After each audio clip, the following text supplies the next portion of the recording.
love of liberty, in the fight of hope and prayer, with boundless faith in our destiny, we solemnly declare, side by side we stand, islands of the blue Caribbean Sea, this our native land, we pledge our lives to thee.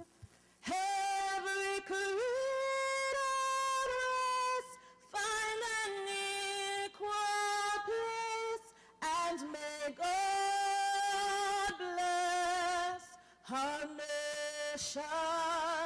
Every creed and race find an equal place,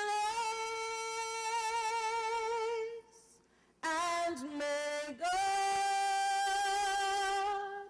bless our nation.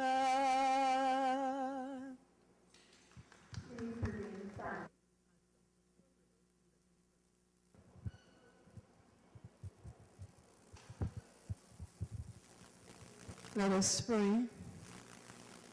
Our kind and heavenly Father, we come to you this evening to give you praise and thanks, to honor you for your goodness and your mercy, to honor you, O God, for your faithfulness towards us. We thank you, O God, for your presence here this evening. We thank you for this opportunity, God, whereby we can come and have this function that can bring honor and glory to your name. We pray your blessings upon every participant here this evening. We pray your blessings upon the organizers. And Father, we pray that you will take control of the rest of this proceedings, that everything will operate smoothly with no glitches. Father, we pray that everything will be done according to plan and with decency and in order. We thank you again, Lord, for this effort, and you take control. May each person benefit tremendously for what is going to be offered this evening, and at the end, we will leave this place being impacted and having some form of transformation having take place. Lord, we thank you and we bless you and we give you praise in Jesus' wonderful name. Amen. Thank you, Dr. Rivers. Will you please take your seat? Good afternoon once again, ladies and gentlemen. My name is Joanne Neves, and I will be your Masters of Ceremonies for this afternoon's proceedings. I will introduce you to my co-host in a little bit, but I'd just first like to invite Ms. Gillian Allen, who will give us the safety briefing.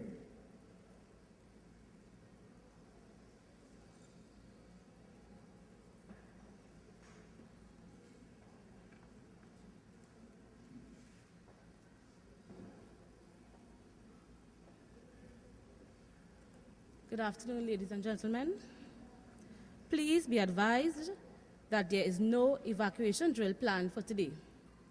In the event of an emergency, an alarm signal will sound, which requires complete evacuation of the building. Once the alarm has sounded, we ask that you follow these instructions. Take your personal belongings and calmly proceed to the nearest exit. Please note that the exits are located to the left and right of the auditorium and are labeled in green. Once outside, head directly to the muster point. This muster point is located south of the main campus building, right of the guard booth on the entrance. At the muster point, you will be given further instructions. Kindly note that your host will be responsible for you at the muster point. Thank you for your attention and have a wonderful evening.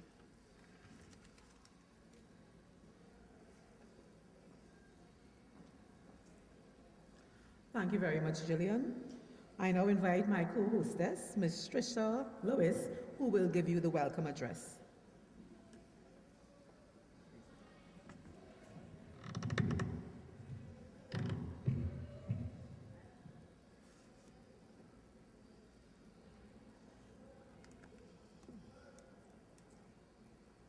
Distinguished panel of experts, Dr. Stephen Joseph, Academic Administrator, the University of Trinidad and Tobago, Mrs. Simone Noel, Curriculum Officer, Ministry of Education, Ms. Lucille Martin, Representative from the Trinidad and Tobago Home Economics Association, distinguished ladies and gentlemen, parents, friends, and well-wishers, good afternoon. It gives me great pleasure to welcome you to our first ever Women's Empowerment Workshop. This workshop aims at encouraging women to express themselves freely, assist them in the utilization of the problem-solving method, develop an educational trust in women for a sustainable lifestyle, and foster hope and build camaraderie. This year, the Women's Empowerment Workshop, WE 2013, will coincide with the celebration of World Home Economics Day, which is celebrated annually on the 21st of March, which was yesterday, and the Caribbean Association of Home Economists biannual conference, which will be held this year in Barbados from the 7th to the 10th of April. The theme for the World Home Economics Day celebrations 2013 focused on empowering individuals, families, and communities through home economics, confront poverty and social exclusion. This aimed to help people to develop the attitudes, skills, and knowledge to make informed decisions for the benefit of themselves and others, now and in the future, and to act upon these decisions. The conference also gives credence to the celebration of World Women's International Day, which was celebrated this year on the 8th of March. As such, this workshop will produce a document which will help to inform decisions and add to other research material that will aid in improving the medical, educational, psychological, and spiritual status of women. Today's proceedings will take the form of presentations made by experts, followed immediately by a spirited question and answer segment, where your views, ideas, and issues will be discussed and hopefully answered and resolutions made. Your experience will also include a musical journey through time and a vivacious interaction with a fitness instructor. So, ladies and gentlemen, sit back, relax, and become empowered from the fulfilled and highly informative evening we have planned for you. Thank you.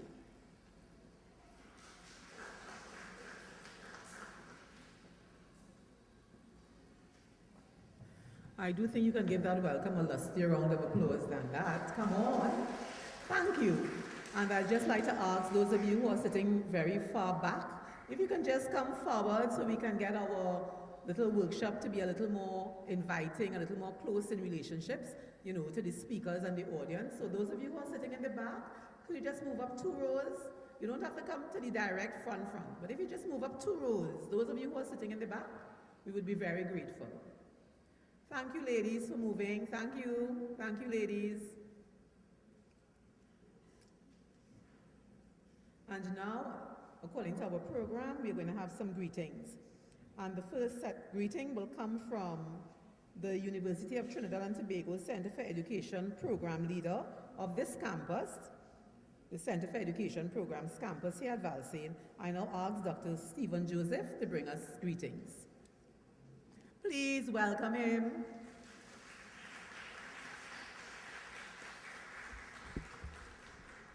Good afternoon, everyone. Good afternoon, everyone. I consider this to be a very pleasant task to bring you greetings from the University of Trinidad and Tobago and, of course, the Valsayn campus in particular. Welcome all. I know that this is a very interesting symposium or workshop, the Women's Empowerment Workshop 2013, and I like the theme, one woman can change everything, many women can change everything. And you know, this rings true. I'm sure all of you agree. I want to, in particular, recognize the work of one of our lecturers in the TechVoc program, Ms. Nurse, who has been working tirelessly. Let's hear from Ms. Nurse in bringing this whole thing together. All right. And I'm very happy that our students in the TechVoc program can be exposed to this kind of workshop, which forms, as I understand, part of the requirements for the event and leisure course, all right? And I think you'll be graded accordingly, am I right? Wonderful. So I'm very happy to be part of this very interesting event, and I welcome you, and I hope you all have a very interesting workshop. Thank you.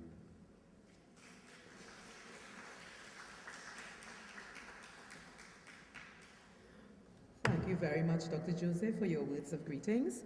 I now invite a representative from the Ministry of Education, Curriculum Officer, Ms. Simone Noel, to bring us greetings. Please welcome Ms. Noel.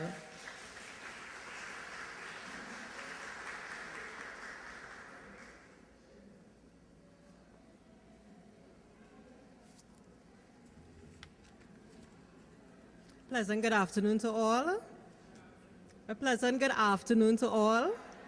Thank you. Okay.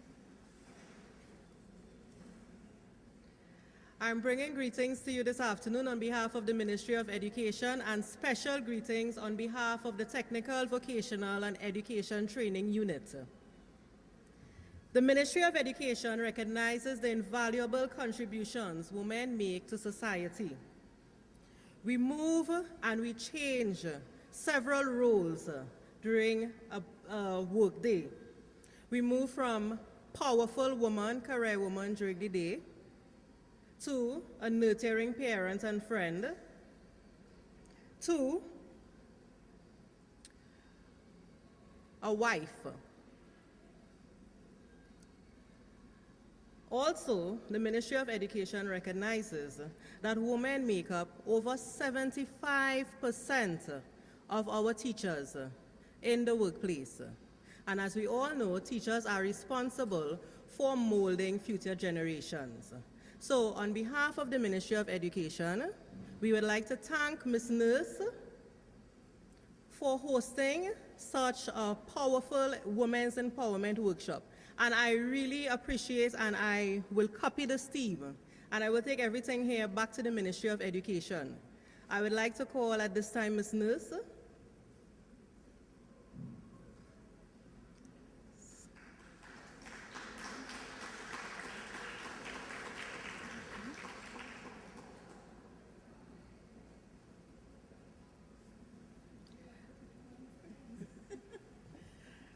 On behalf of the Ministry of Education, we would like to sincerely thank you for your contribution to women empowerment and home economics.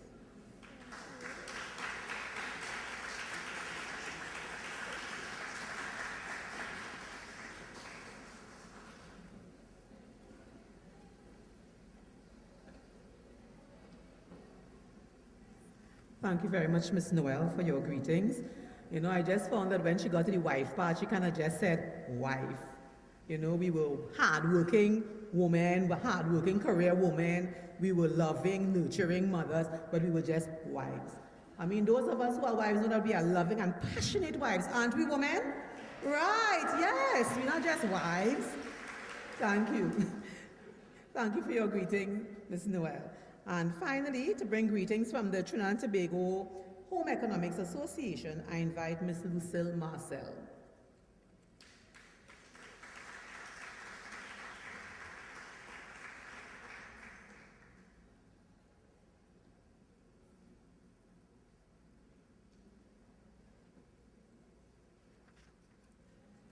I know you may be wondering, but no, I am not Mrs. Lucille Marcel. My name is Bernadette Alspear, and I was given a task to read or bring greetings on behalf of the association, and I am humbly obeying. It is not my custom to stand and read from a paper, but as women, sometimes we toe the line. So I go. Chairpersons, presenters, chairpersons, presenters, specially invited guests, teachers, instructors, students, ladies and gentlemen, good afternoon. It is with great pleasure that I bring greetings on behalf of the Trinidad and Tobago Home Economics Association to the Leisure and Events Management classes of Valsine and Corinth on the hosting of your Women's Empowerment Workshop 2013. The home economics community in Trinidad and Tobago, and indeed the world, celebrated World Home Economics Day 2013 on March the 21st, and that was yesterday. And that began since March 21st, 1982. The International Federation for Home Economics, which is called IFE, has celebrated the World Home Economics Day every year. And in 2013, it focuses on the theme, empowering individuals, families, and communities through home economics, confront poverty and social exclusion. The International Federation of Home Economics, IFE, is the only worldwide organization concerned with home economics and consumer studies. The fight against poverty and social exclusion and the empowerment of individuals, families, and communities is one of the main focuses of the IFE and its members. May I also bring greetings from the Caribbean Association of Home Economics, which is called CAHE. And this year, CAHE's 20th biennial conference will be held in Barbados. And the theme for that conference is Home Economics Empowerment, Education for Sustainable Lifestyles. Ladies and gentlemen, women, knowledge of home economics can strengthen and empower individuals and families. Home economics education is recognized as the most important precondition for families and households to improve their lives and prevent poverty. Again, I wish the presenters and participants a very successful workshop, and women, I know that you will leave feeling empowered. So may I add my 2 cents now? May I? Good. It's really great to be here. I want to endorse what the curriculum officer said about Mrs. Nurse. She is doing a fantastic job, and I think you should give her a round of applause. I know it is also a challenge for the students who are doing this particular program, but let me personally congratulate you. When I went to training college, there was never a program like this, and I think you should feel and consider yourself very blessed to have this program offered to you at this point in time. So I'm going to sit back and be a participant and enjoy the function, and I hope all of you do. So thank you very much.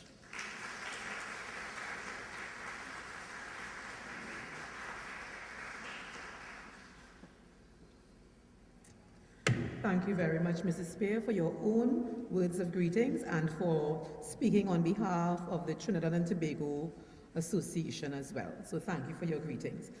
As we get ready for our musical interlude, I would just like to ask all members of the panel to please take their seats at the head table while we get ready for our musical interlude. We should have some instruments coming on. So will the members of the head table please take your seats?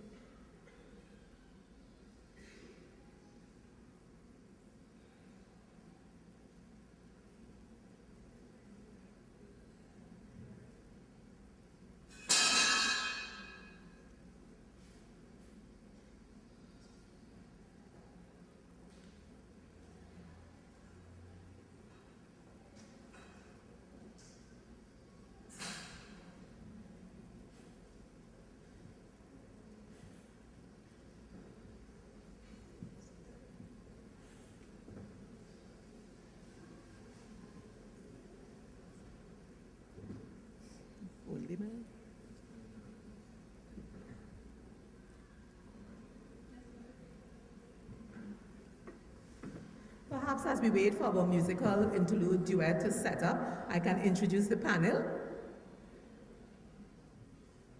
I hope I can get the names right. You will tell me if I'm wrong.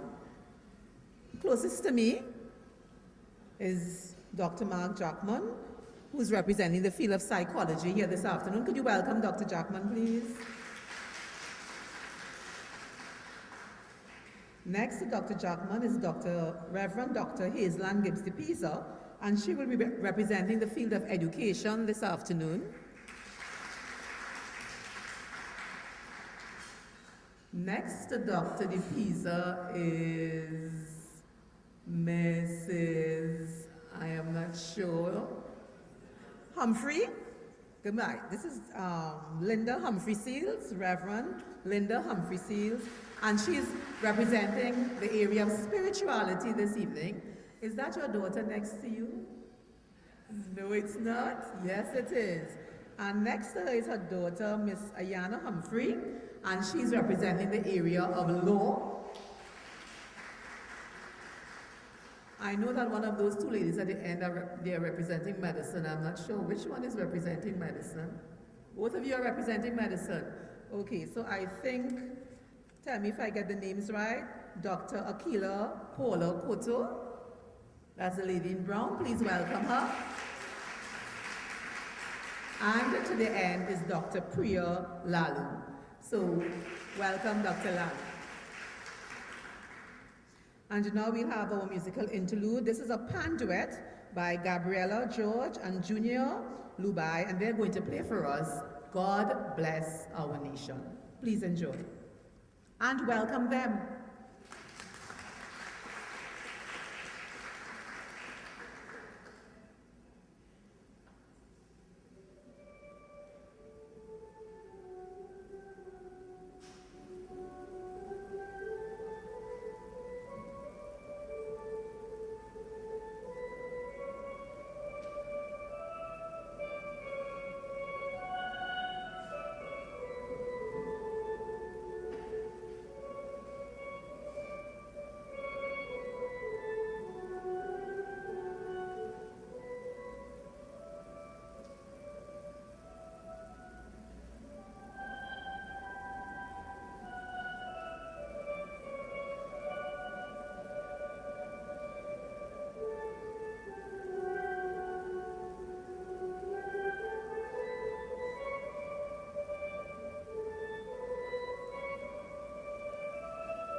Thank you very much, Gabriella and the Junior. Please give them another round of applause for that beautiful rendition of God Bless Our Nation. And now we get down to the business of this evening. I'm asking all of you ladies and gentlemen present to get your little pens out. We gave you pencils, we gave you paper. As you listen, take copious notes, write down your questions, because after the panel has presented, we're going to drill them. And I mean really drill them, because we want to be empowered here this evening. So we want to ask all the questions we could possibly ask, since we have these experts here with us this evening. I understand that Dr. Pottinger, who was supposed to speak on behalf of medicine, is not here yet. He's on his way, so I'll probably save him for last. So therefore, I now call on Dr. Mark Jackman, our psychologist, who will come first. Dr. Jackman is an assistant professor here at the University of Trinidad and Tobago. He's been with us for the last 6 years. Before coming to the University of Trinidad and Tobago, he taught at the secondary and tertiary levels for 12 years. His Bachelor of Education degree is in English and Behavioral Sciences Education. His master's and PhD degrees are in Educational and Development Psychology. Dr. Mark says that his key areas of interest and research are adolescent and development psychology. He observes and studies women in all spheres of life. These include his wife and a teenage daughter. While not a gender expert or feminine psychologist, he does have some insight into the workings of the male and the female psyche. He hopes to share some of these insights today.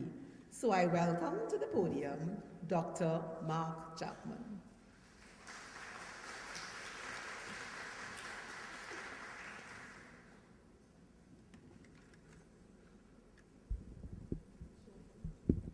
Short one. Okay, good afternoon to everyone, and a special welcome to UTT campus, UTT Valsain campus. I'd like to recognize all the specially invited officials and my co-presenters as well. You know, before I do this short presentation, Dr. Pearl Rivers, who offered the prayer on behalf of this program, and I were just sitting there chatting, and from a Judeo-Christian perspective, we were reflecting on creation and that God made man first. And so then I told her, I said, well, Adam was probably looking around and wondering, I'm not so sure what is going on here with all these animals. He's probably looking, searching. Something seems to be missing. And then God said, don't worry. And he put him to sleep. He said, when you get up, everything will be all right. And when he got up, we know what he saw when he got up. So I was wondering, you know, some people emphasize that man was created first. But is it that God saved the best for last? Probably that's a rhetorical question. I was a bit nervous in here with so many women around. You know, when you go to do a presentation, you feel, you look around for and I'm happy that my colleague Dr. Joseph is here. So in case I need to run for cover, he can support me there. But to the business of the day. Contemporary psychologists like Karen Horney and Carol Gilligan have brought relationships to the center of female identity, growth, and development. Notwithstanding these modern perspectives and other issues, there are still critical factors that remain with respect to female identity development and relations with the opposite sex. Such issues are linked either directly or indirectly to the empowerment of women, as we are exploring today. Relationships between men and women can be wonderful experiences where each person feels happy and fulfilled. However, in many such relationships, this is not the case, some not even close. I would like to raise some issues as discourse starters on the psychology of male-female relationships and empowerment. To be empowered, women must understand men and men women. To understand men, women need to get inside of the heads of men. Get inside of the psyche of men. And I think Steve Harvey attempted to do this with his book, Act Like a Lady, Think Like a Man. And there was a movie that followed it. I don't know how many of you saw it, but I did, and I found it quite enlightening and, you know, quite humorous as well. And those of you who haven't seen it, you should. It's a very, very interesting movie. So, And the idea, the general theme of that book and that movie is to beat men at their own game. Get inside of the heads of men and beat them at their own game.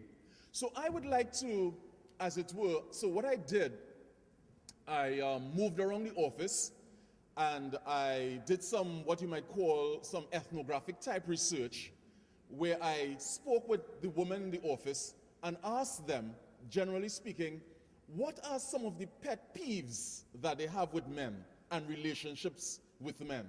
Because I didn't want to take things from a male perspective. I wanted to give it as the woman had experienced it. And I see two of my colleagues are also here, two young ladies who are working with the psychology department.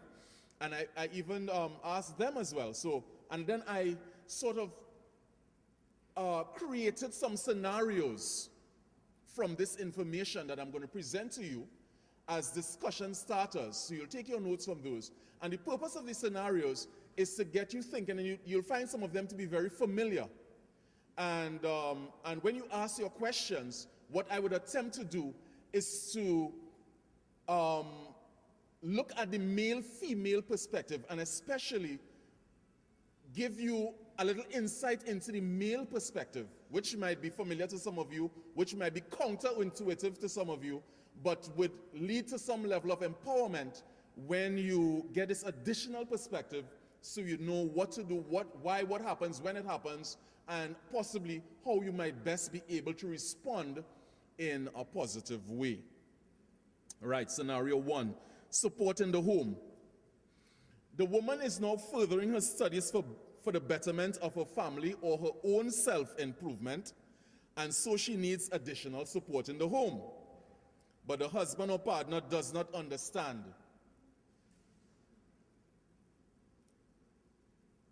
He might say, all of a sudden it's only book, and more book. And next assignment again, you have to go out and do group work again.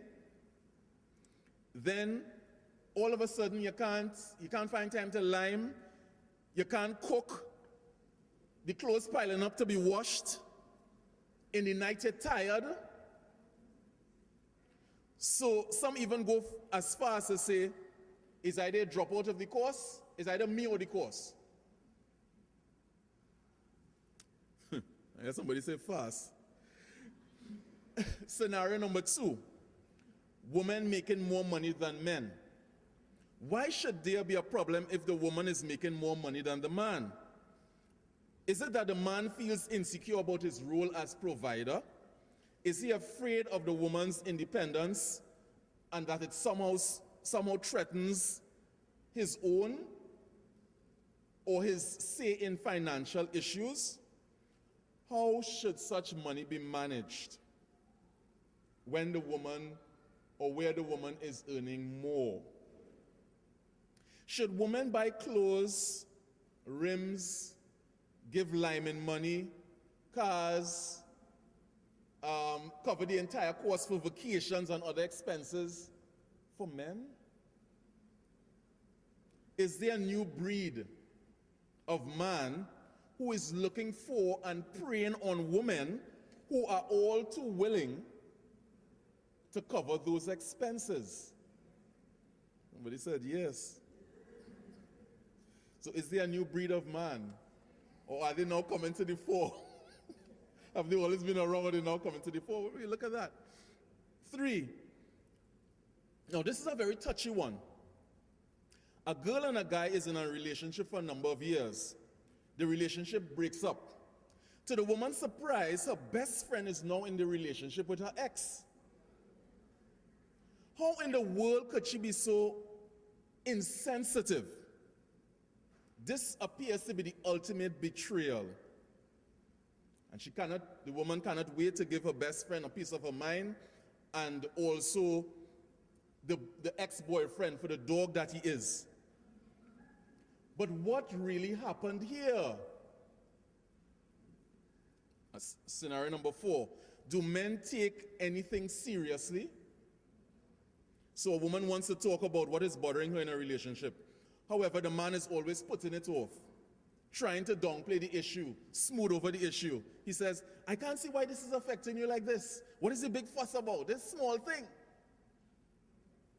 You're always making a big fuss out of everything. Are you a drama queen? Why don't men like to discuss the things that are really affecting a relationship? Are men, scenario number 5, are men blind, daft, or pretensive?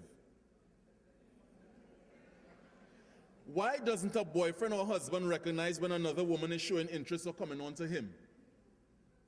Don't men know when a woman wants to be more than just a friend until she comes right out and says it, or does something obvious? If women can spot flirting or interest from a mile, why do men pretend not to know?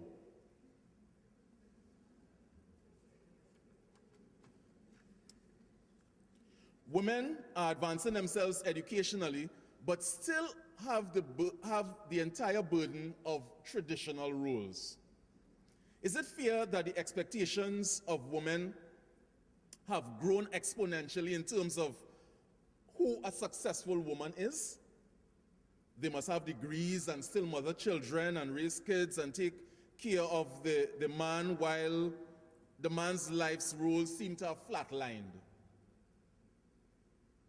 Does a husband want a woman or a second mother?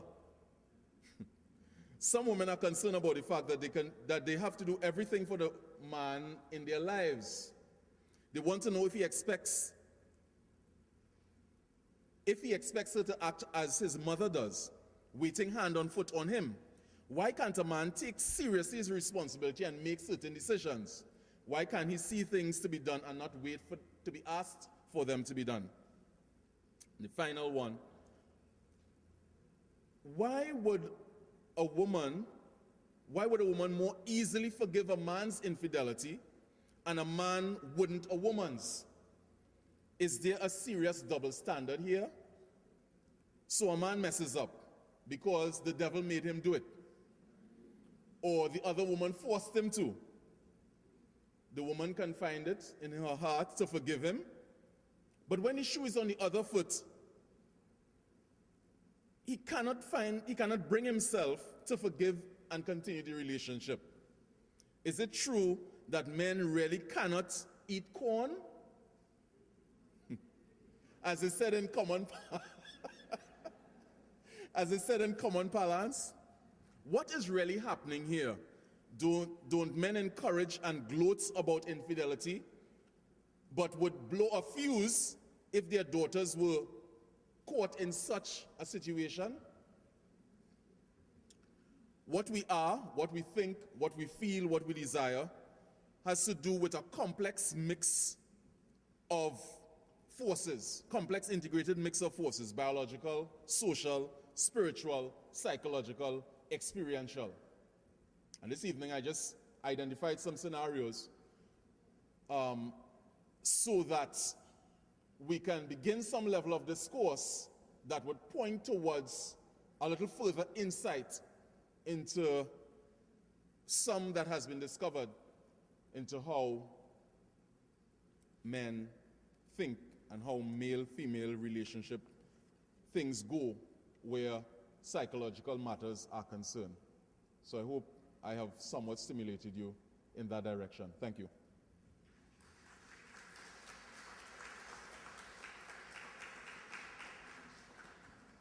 We will now have the lawyer.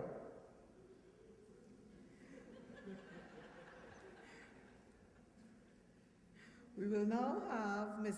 Ayana Humphrey.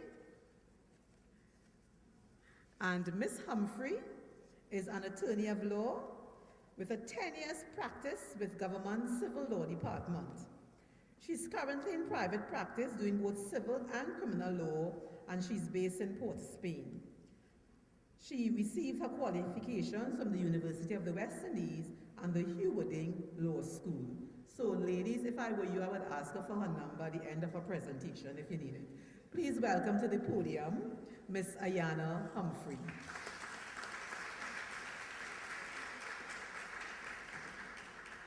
Good afternoon, all. I have a little bit of a flu, so I'm begging off a little bit in terms of my throat. It's nice to be here. Thank you. Welcome. Show everybody a shot. My practice is basically general, civil law. And civil law is everything other than criminal. I worked with the Department of the Solicitor General, which is the main civil law department of the Ministry of the Attorney General, the government legal machinery. And primarily what we did there was what we call public law matters.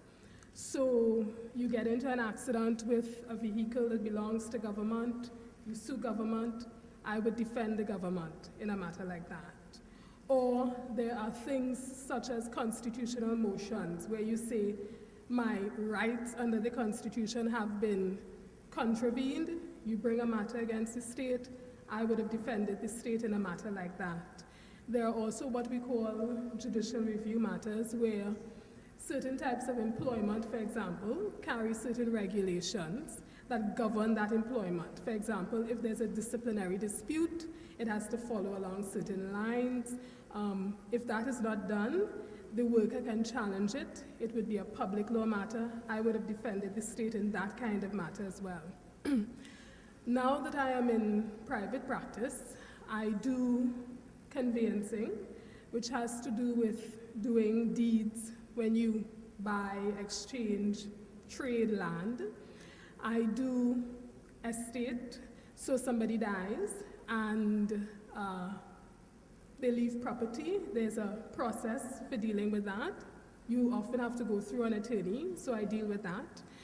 I'm also trying my hand at criminal matters now, and that's pretty obvious. You're charged with a criminal offense, you're entitled by law to a trial and to defend yourself, and so you can employ an attorney to do that.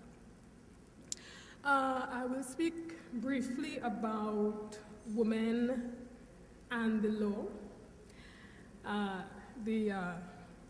The short answer might be, not so nice. But the long answer is, if you look at history, women have come very far.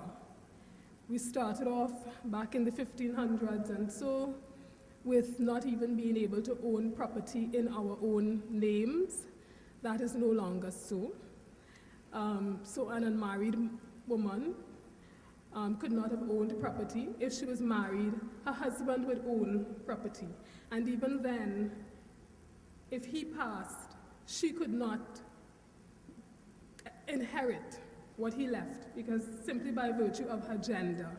We are now way past that, thank you, Lord. So I'm just going to touch on some basic things generally that affect us as women.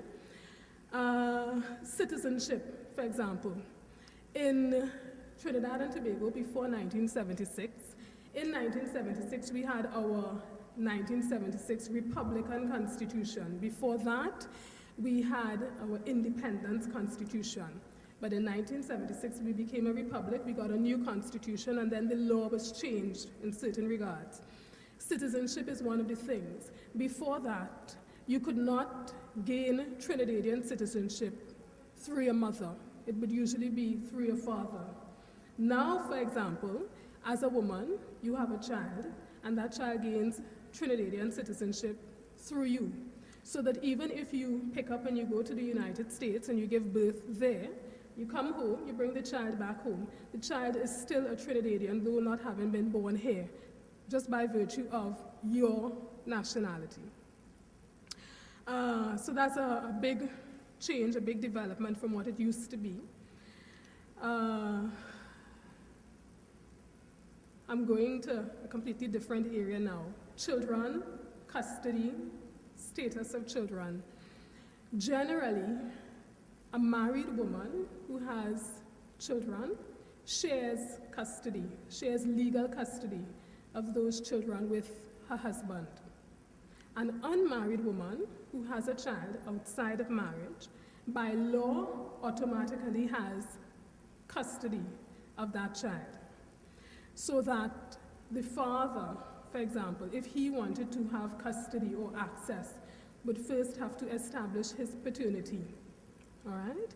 Similarly, though, the mother, an unwed mother, who wanted, for example, to go for maintenance in respect of that child that she had outside of wedlock, would first have to get a paternity order against the father of the child.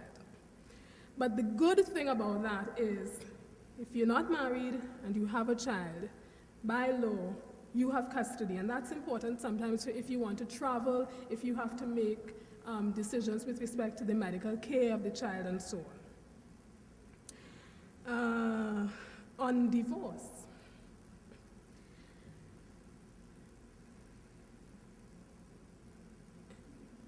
If you get divorced, you can claim out of the assets of the marriage as the woman.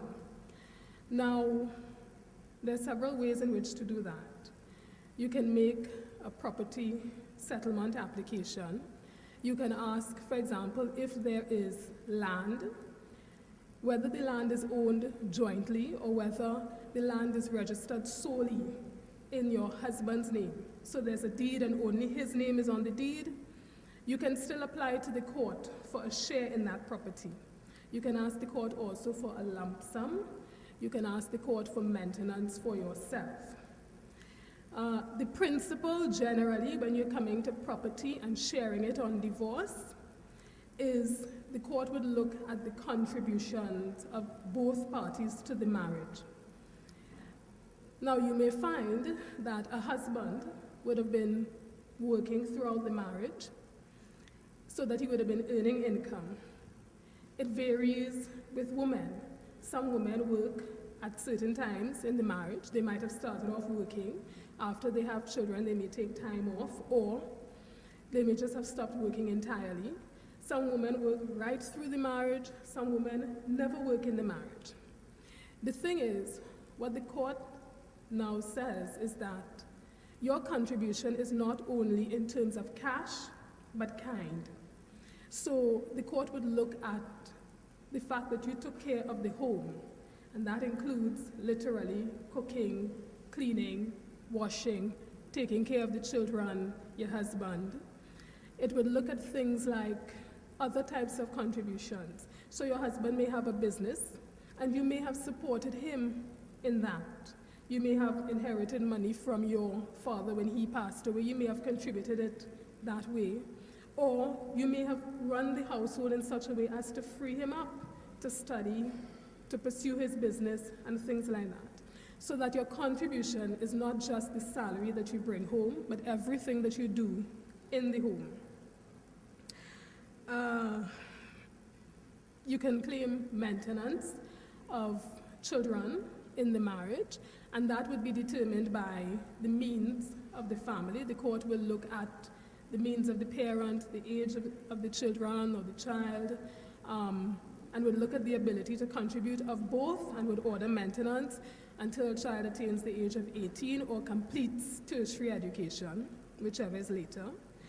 You can also claim maintenance for yourself as a woman on divorce, but the courts have what is called a clean break principle, which basically is that if the parties are getting divorced, we don't want them to have to continue to deal with each other for longer than necessary. So the court does not give, in our jurisdiction, what the Americans call alimony. For the next 18 years, you're getting X amount of dollars per month. You do not get that here. Don't ever use that word in Trinidad, alimony. It doesn't happen. It's always maintenance. And what would happen is you would more than likely get a lump sum, depending again on what were the arrangements in the marriage, what are the fruits in the marriage, how much there is to share, and so on. I will talk a little bit now about what happens if your husband passes. If he leaves a will, then his property will be distributed in accordance with the terms of the will. If, for example, that will has not made sufficient provision for you as his wife, you can challenge it, and you can ask on that basis that there has been insufficient provision made. You can ask the court, you'd have to make an application to the court and ask that provision be made for you. If your husband does not leave a will and he dies, then the laws of intestacy apply, which basically is that no will, the law says, the wife is entitled to the estate. If there is one child, she gets 1/2 share of the estate, and the child gets the other half share of the estate. And by estate, I simply mean whatever your husband has left: car, money in the bank, shares, property, and so on. If there is more than one child, then the wife gets 1/3, and the children take the other 2/3 of the estate in equal shares, depending on whether it's 2 or 3. If you are in what we call a cohabitational relationship with someone, so you're living together with someone, then the Cohabitational Relationships Act can apply. And that act basically provides that anybody who has been continuously living together for a period of 5 years, you acquire certain rights. So if that person passes on, you might have been living with someone for 21 years, never got married, and so on. What the law says is within a certain time of their having passed, right, and that's either party, but of course we're focusing on women here, so we need to know this. Within a certain few months of their having passed, you put in a notice saying to the world, it's a document that you file in the court, that I am this person's cohabitational partner and I satisfy the requirements under the act. And in that way, you go through a process and you can claim a share in that person's estate.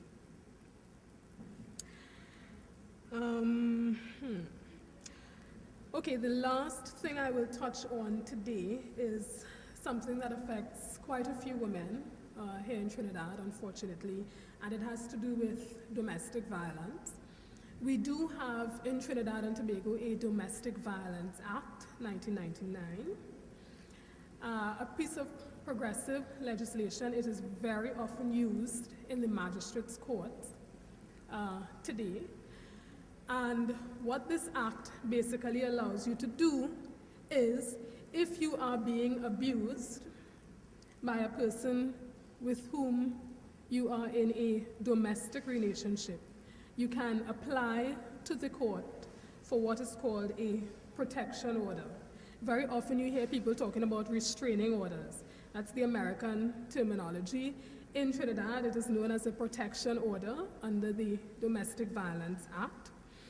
And what you do is, you, the woman, might be living with a partner who may be abusive, and you can apply for a protection order in respect of yourself, as well as any other member of the household.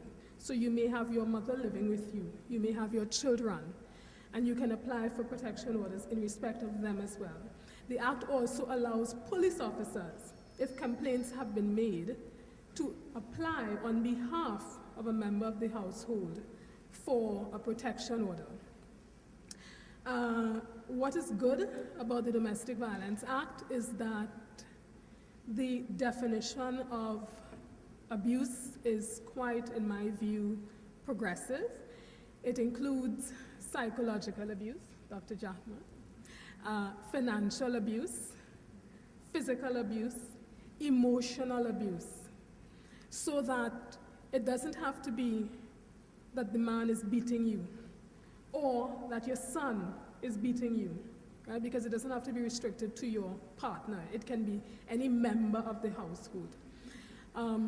But it can also be that somebody curses and quarrels with you loud when they're carrying on, the neighbors could hear. It's repetitive, it's abusive in that sense. It can be that they're withholding from you. Let's say your husband is withholding from you a car that you would ordinarily use, and you need to take the children and so to school. You might claim that as financial abuse, or he isn't giving you sufficient. Now, normally what I have found is that financial abuse would usually be coupled with another form of abuse. But the fact is, it is there, it is available. You make an application to the court. Because of the nature of the matter, it is normally treated with urgency, so you get a date, you go to court. The court will put your allegations to the respondent and give them an opportunity to admit or deny. If they admit, an order will be made. If they deny, you can go to trial. You would have to prove. If the court finds in your favor, then you get an order.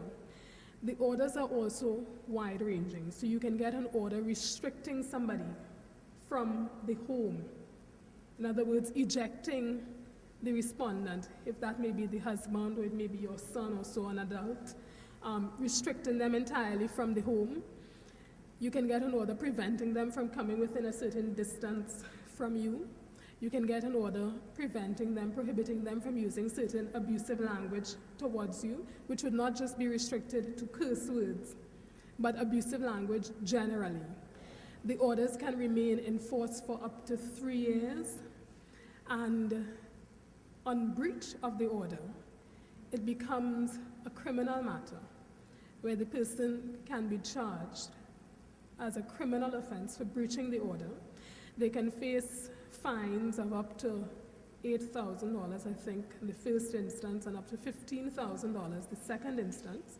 But they can also face jail time, right, custodial sentence, for having breached the order, so that there is some force, some weight behind a protection order in your favor.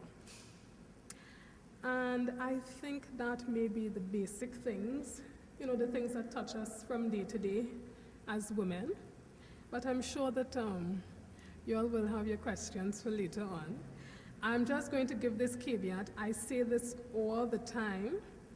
Please, I wish that people would recall that free advice is normally worth just what you paid for it. I'm just saying. Thank you, everybody.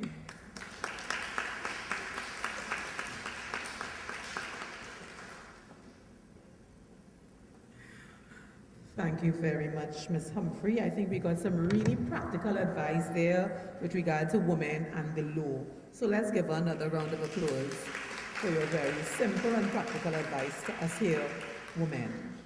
We now move to education. And on our panel this evening, we have our own educator. I say our own because Dr. Hazeland, sorry, I started off wrong, starting over. Reverend Dr. Hazeland Gibbs Pisa belongs to our own University of Trinidad and Tobago. She was ordained a minister of the Spiritual Baptist Faith and is a Doctor of Education in Educational Leadership. She is the program leader of the University of Trinidad and Tobago Center for Education program at the Corinth campus, that's in South. She's also the principal of the Herman Paris Spiritual Baptist Sutherland School of Theology, and that's in Labre and Tobago. Reverend Dr. De Pisa has always been concerned with the advancement of women, and as a young lady was the president of the Victoria District Federation of Women's Institute. So to help us with an advancement in education, I invite to the podium Reverend Dr. Hazeland Gibbs Pisa.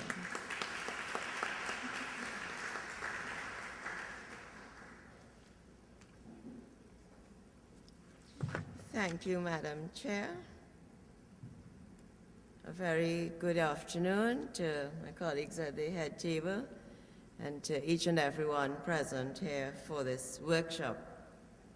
It is indeed a pleasure to be among women.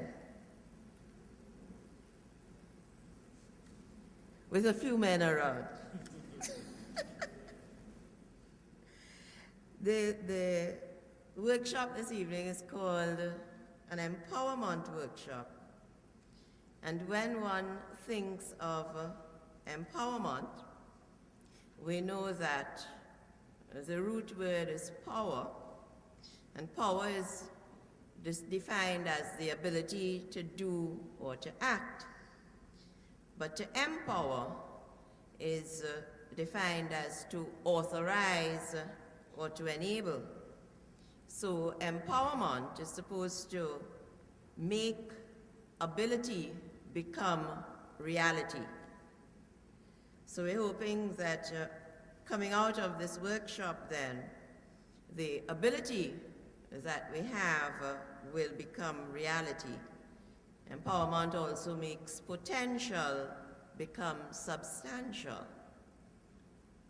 And it turns capacity into versatility. So we're talking about empowerment of women, and we're looking at it from the point of view of education. Education is preparation for life. Education is also acquisition of knowledge. Where do women stand in both of those issues? In terms of acquisition of knowledge, we know that knowledge is power. But we said empowerment, or to empower rather than just power, is what authorizes or enables the power or the ability that you have. And therefore, education, in terms of acquisition of knowledge, takes us beyond just the acquisition of knowledge into what is called wisdom. And just to take a little quote from the good book, Proverbs 4:7 tells us, wisdom is the principal thing. Therefore get wisdom, and with all thy getting, get understanding. So we know that knowledge alone is not enough, because knowledge without wisdom and understanding will give you power, but it does not empower you. And therefore we need to have those two added to it. And in terms of that, we have a song that most women know or know a little bit of. It says, I am woman, hear me roar, in numbers too big to ignore.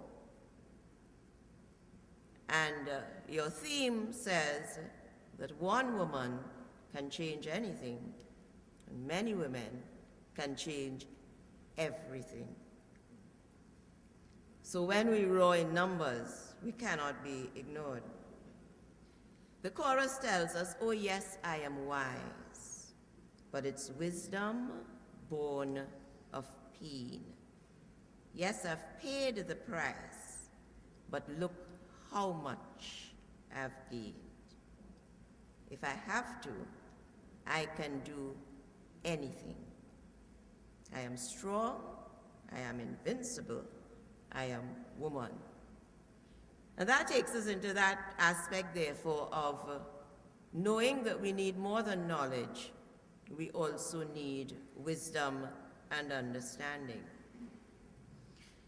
On the section of education that says education is preparation for life, we look at the fact that, one, it was noted earlier that in the education system, 75% of our educators are women. And we wonder why. Is it that we are the better teachers?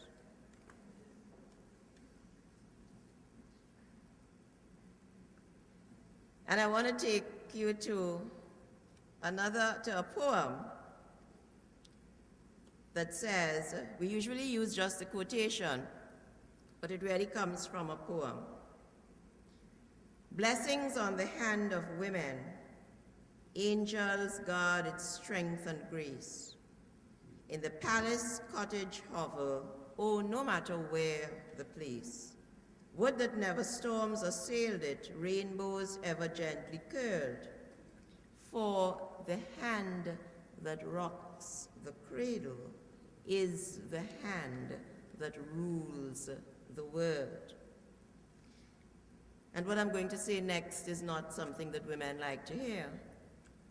If the hand that rocks the cradle is the hand that rules the world, then women are responsible for the state of the world today. So whether we're in a good state or we're in a bad state, women are responsible because we are the hand that rocks the cradle, and therefore we are the hand that rules the world. So when we see that 75% of our educators are women, it increases that responsibility because it means from moving from doing the teaching at home, we are also doing the teaching in school for the most part. And we are the ones, therefore, who train the young minds. We determine what the society will be on two levels, at home as mothers and in the school as teachers. And very often women will complain that we make the children and we don't make their minds. And my response to that is that we don't make their minds, but we mold their minds. And we determine which direction their minds go. And therefore we cannot absolve ourselves from responsibility. Because we just have to consider the little child at home just learning his first curse word. And what do parents and family do? You hear what he said? So the child assumes that cursing or using those words is something interesting, something funny, something that will get attention. And we're okay with it until it gets to the place where he uses the word in front of influential friends. And then we get all upset and we want to kill him with licks. How you could say such a thing in front of whoever? But he got to that point because we allowed him to get there. Or children come home with a pencil that is not theirs, with an eraser, with a ruler. And those are little things. So one less ruler to buy, one less pencil to buy, and we're cool with that. And then when the child comes home with something big, but where does child learn to thief? I never teach this child these things. He ain't see nobody in the family doing that. But we allowed him to get away with it, and therefore we are responsible for training or molding the mind. And when we get to the education system, where we are 75% of the educators, we understand again our responsibility in education for what our society becomes. When teachers can tell students, I don't know why your parents sending you here, because they're so fed up of them, then one wonders. Because if you don't know why their parents sending them, do you expect them to know why their parents are sending them? And if that is your attitude as a teacher, and I'm saying this out of an experience of listening to a senior teacher say to a whole class of young men on lines in school, because one little fella decided to pull at everybody else rather than stand still in the line. And she was so upset that she didn't know what their parents sending them here for, and she's so fed up with them. And I'm saying, but if you're fed up, why you don't retire and go home and leave the people children, rather than put that into their heads that you don't know why they're there. So we have to understand that education is within our realm as women on two levels, both in the level of the school and at the level of the home. And therefore, as we proceed to be empowered as women, let us understand that we have the hand that rocks the cradle, and therefore we are the ones that rule the world. And may I add that it seems that things are changing, because I've noticed a lot of men rocking the cradle these days. So perhaps they're catching on to our strength. Good afternoon and thank you.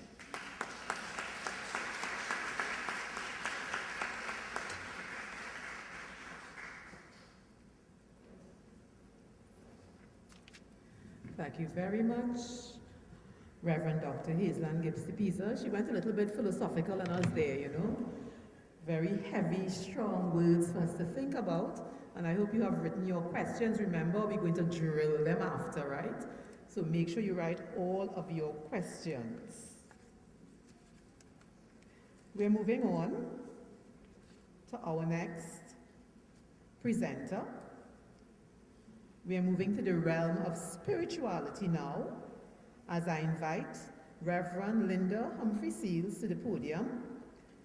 Linda is an ordained minister and a Reiki master, R-E-I-K-I, a Reiki master, which is an alternative energy healing, I guess, what can I say, healing way? Healing, she'll tell us. Alternative energy healing. And the Reiki master is help to attune others to do the healing works. This sounds so interesting.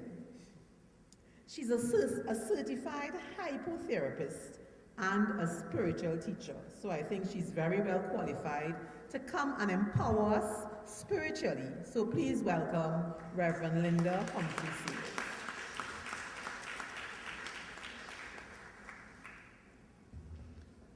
Thank you very much. Good afternoon. Greetings to the panel, to Miss Nurse, Mrs. Nurse, all the specially invited people and everyone here this afternoon, each of whom is very special. Now I need to make one disclaimer, okay? My daughter is a lawyer, so I've been well advised. I am not, I never have been an expert in anything, okay? Having said that, let me use my 10 minutes as wisely as I can, and I'll begin by telling a story borrowed from our Native American brothers and sisters. And this story says that in the beginning, the Creator, having made humankind, had a special gift that was part of our very beingness. However, the time had to be right for us to access this gift. So he wondered, or she wondered, I don't know, where this gift could be hidden until the time was right. So all of the other creatures gave advice as to where it could be hidden. On the mountaintop, in the sea, under the earth, even on the moon. At which the Lord smiled and said, believe it or not, one day we're going to get there. And old grandmother Mole said, hide it within them. Hide it within them. So somewhere within each of us is a gift, a powerful gift, a gift of power, if you like. And this gift is the gift to create our own reality. And just for a moment, I would like everyone here to be present, to take a deep breath and go within yourself and see if, just for a moment, you can feel something powerful within you as a human being, just for a moment. Take a nice deep breath, inhale and exhale, and see if you can feel that there's a power within you.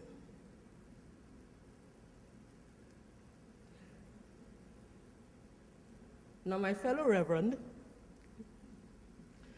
Dr. Hazeland Gibbs, we've had a long association, talked about the difference between power and empowerment. And we'll get to that.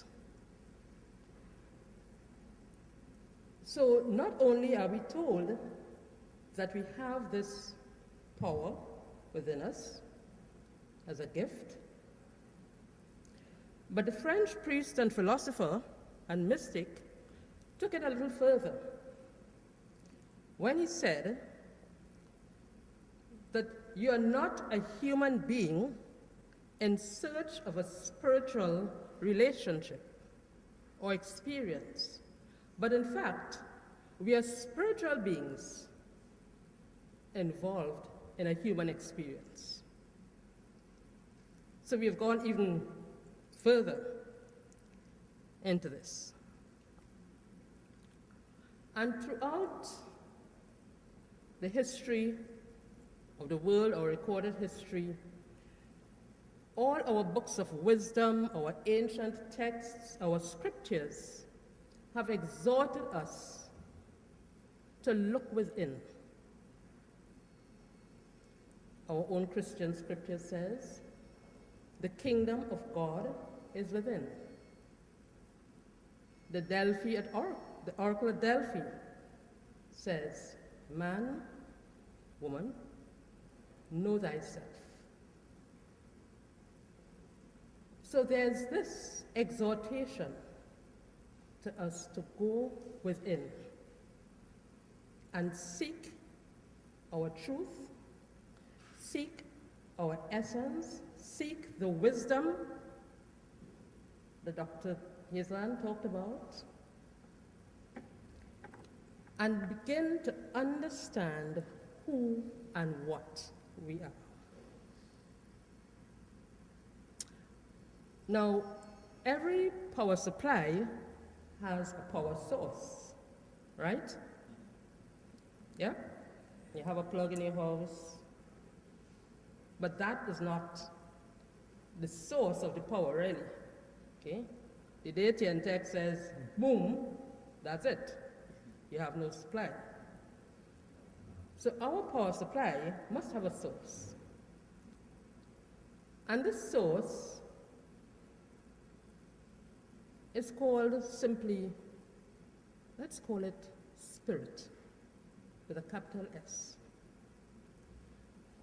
There have been many names: Great Spirit, the Ineffable One, the All-Knowing, the All-Wise, or simply God. That's the source. So the question then would be, how do we access this power from source to our own supply? What do we do with it? How do we even recognize it? Okay. How many people just now, when I said, take a minute, a moment, and go within and see if you can feel just a little bit of something of that power within you? How many people were able to feel that or thought they felt it? Come on, somebody must have felt something. Okay. So that there must be a way in which we can do this. And it is really interesting because now science, in the form of quantum physics, and scientists such as Dr. Bruce Lipton, Mr. Greg, tell you his other name just now. They have been doing really, breaking edge work in bringing science and spirituality together. And one of the things that women particularly are accused of, and I say accused, we stand guilty of being emotional creatures. Yes? Come on. Yes? Yeah. Yes. Yes, Dr. Pottinger? We are emotional creatures. Yes? And that has not been seen as a good thing necessarily. We kind of get the waters all muddied, with all this emotional thing. And Dr. Jackman mentioned relationships. And it's not just man-woman relationship, it's relationships on the whole, okay? So that we've been made to feel that this being an emotional being is not necessarily a good thing. Well, the scientists now have some news for us. Because it has been found that now everything has an electrical vibration as well as magnetic vibration, okay? The human heart carries more than 100 times the electrical charge than the brain. I didn't say that, the scientist says so.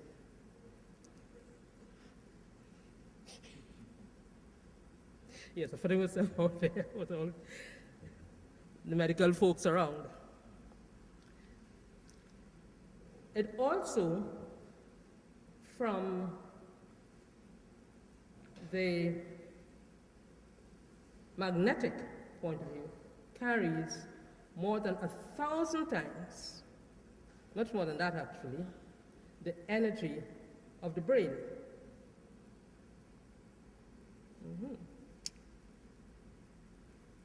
And so work has been done looking at the impact of emotions. And the emotional impact could be a lot more far-reaching than simply our mental work. We talk about the hand that rocked the cradle. The hand may rock the cradle, but it's the heart that really offers sustenance to what's in the cradle. Any hand could rock that cradle.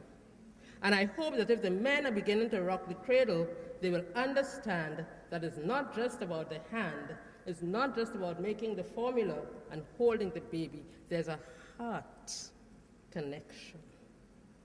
Am I still talking spirituality? Yes, I am.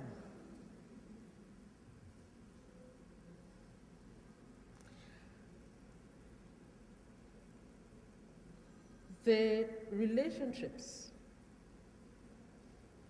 Dr. Jackman talked about a special relationship between men and women. I want to talk about relationship on the whole, because that's another thing that women are accused of. We like to have this thing, we ought to cling on to somebody, and we like to have the children near us, and the sister and the family and all kind of thing. I mean, what's that all about? The man gets up there, he goes to work, he does what he has to do, and you're okay. Well, you want a wife at night, but I mean, that's all right too. But relationships, science has also found that there's this field that underlies and pervades everything.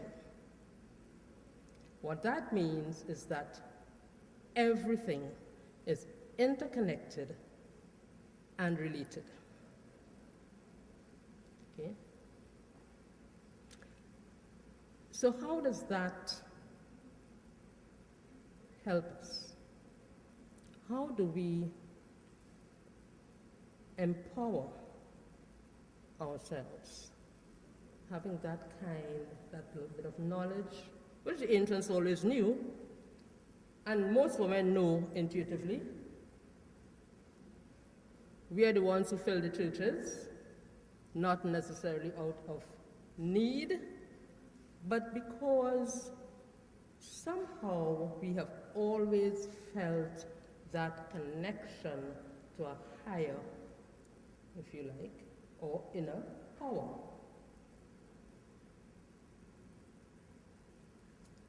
And because we are able to feel this is the first step towards claiming your power. Allow yourself to feel. Allow yourself to feel. When you feel, you can then begin to examine what you feel, how you feel, why you feel it. Whether it is a physical pain, a mental discomfort, an emotional upset, or let's get to the good things, happiness, joy. Very often we don't examine the good things, eh? We should. Okay. Allow yourself to feel it, examine it, accept it, and begin to work with it. You will find that within yourself, the answers will come. You will find that you'll be able to be in the right place, at the right time, with the right people, attract the right person into your life, etc., etc.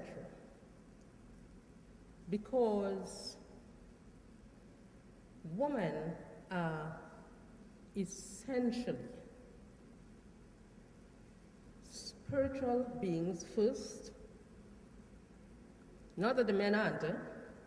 Men, don't get me wrong, you are as well. But that connectedness, that bonding that we are able to do with others is part and parcel of our own spirituality and our own empowerment. Thank you.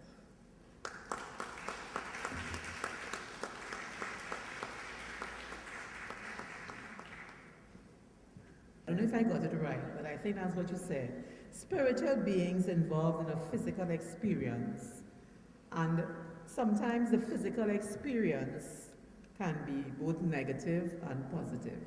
You also said that we have power within, but we also know that we have some organs within. Organs that women seem to have some issues with.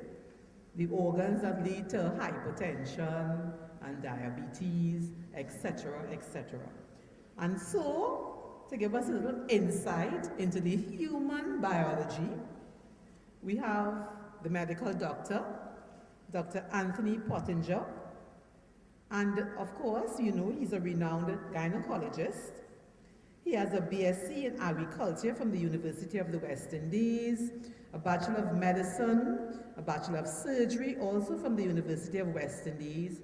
He is a member of the Royal College of Obstetricians and Gynecology. Wow, he is also, what is this, of the Royal College of, a fellow of the Royal College of Obstetrics, these hard words in medicine that gives all of us trouble, right? Obstetrics and Gynecology. He's a member of the International Gynecological Cancer Society, also a member of the British Society of Colposcopy and Cervical Pathology. You will find out what that is in his presentation, I guess. A member of the European Society of Gynecological Archaeology. Oh my God. Anyway, Dr. Pottinger is now going to come and help us to be empowered with regard to our health. I welcome to the podium Dr. Pottinger.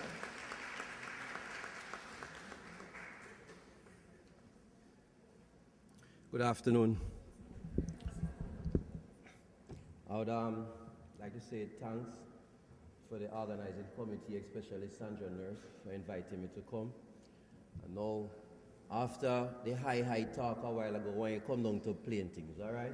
So, I just want to give a message today where I hope it's practical and hope that most of you will understand it and take it and do something about it. Because people listen and they don't know nothing about it. So if you want to empower yourself, please listen to what I have to say. Everybody has sex, essentially. And once you sexually active, anytime, even one time in your life, the chance is very high that you might become infected with a virus called the human papilloma virus. There's about 100 of them discovered so far. 30 of them infect the genitoanal region, and 15 of them can cause cancer. The word oncology, you know, say oncology, oncos, is cancer. Now, all over the world, there's a virus called HPV-16, and it is roughly responsible for about 50% of the cervical cancers. HPV-18 is roughly responsible for about another 20%. So those two responsible for roughly 70% of the cancers of the cervix internationally. Third in our region is HPV-45, and fourth is HPV-31. Now, about 60 years now, we have something called a pap smear. And the pap smear has been shown to be very, very effective all over the world to reduce the incidence of invasive cervical cancer. But we need upwards of 70% of the women to be doing the pap smear on a regular basis, at least every 3 years. For some reason, almost no third world country has been able to achieve this level. In Trinidad, we only about 12% of the people do their pap smear regularly. Regularly mean at least every 3 years. Now, it is good for you as an individual to do your pap smear, but on a national basis, this 12% will waste in time because it will not make an impact on the incidence of invasive cervical cancer in Trinidad. Now, the official figures say that we have about 28 per 100,000 women, per 10,000 rather, who have invasive cancer. The true figures, I am fairly certain, is about double that. So once you reach 50 and 60 per 10,000 that have an invasive cancer, that is an epidemic, and Trinidad is definitely having an epidemic. And if people would only do their pap smear, starting 3 years after becoming sexually active, you do it the first 1 or 2 years annually, and then normal, do it every 3 years.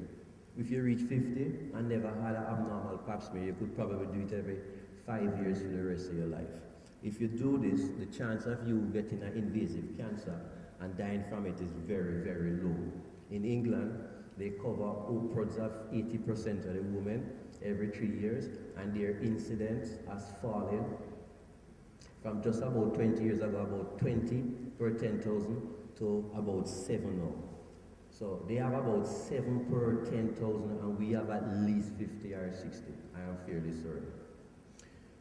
So, message I want to tell you, you have to do your pap smear starting 3 years after becoming sexually active for the young ones.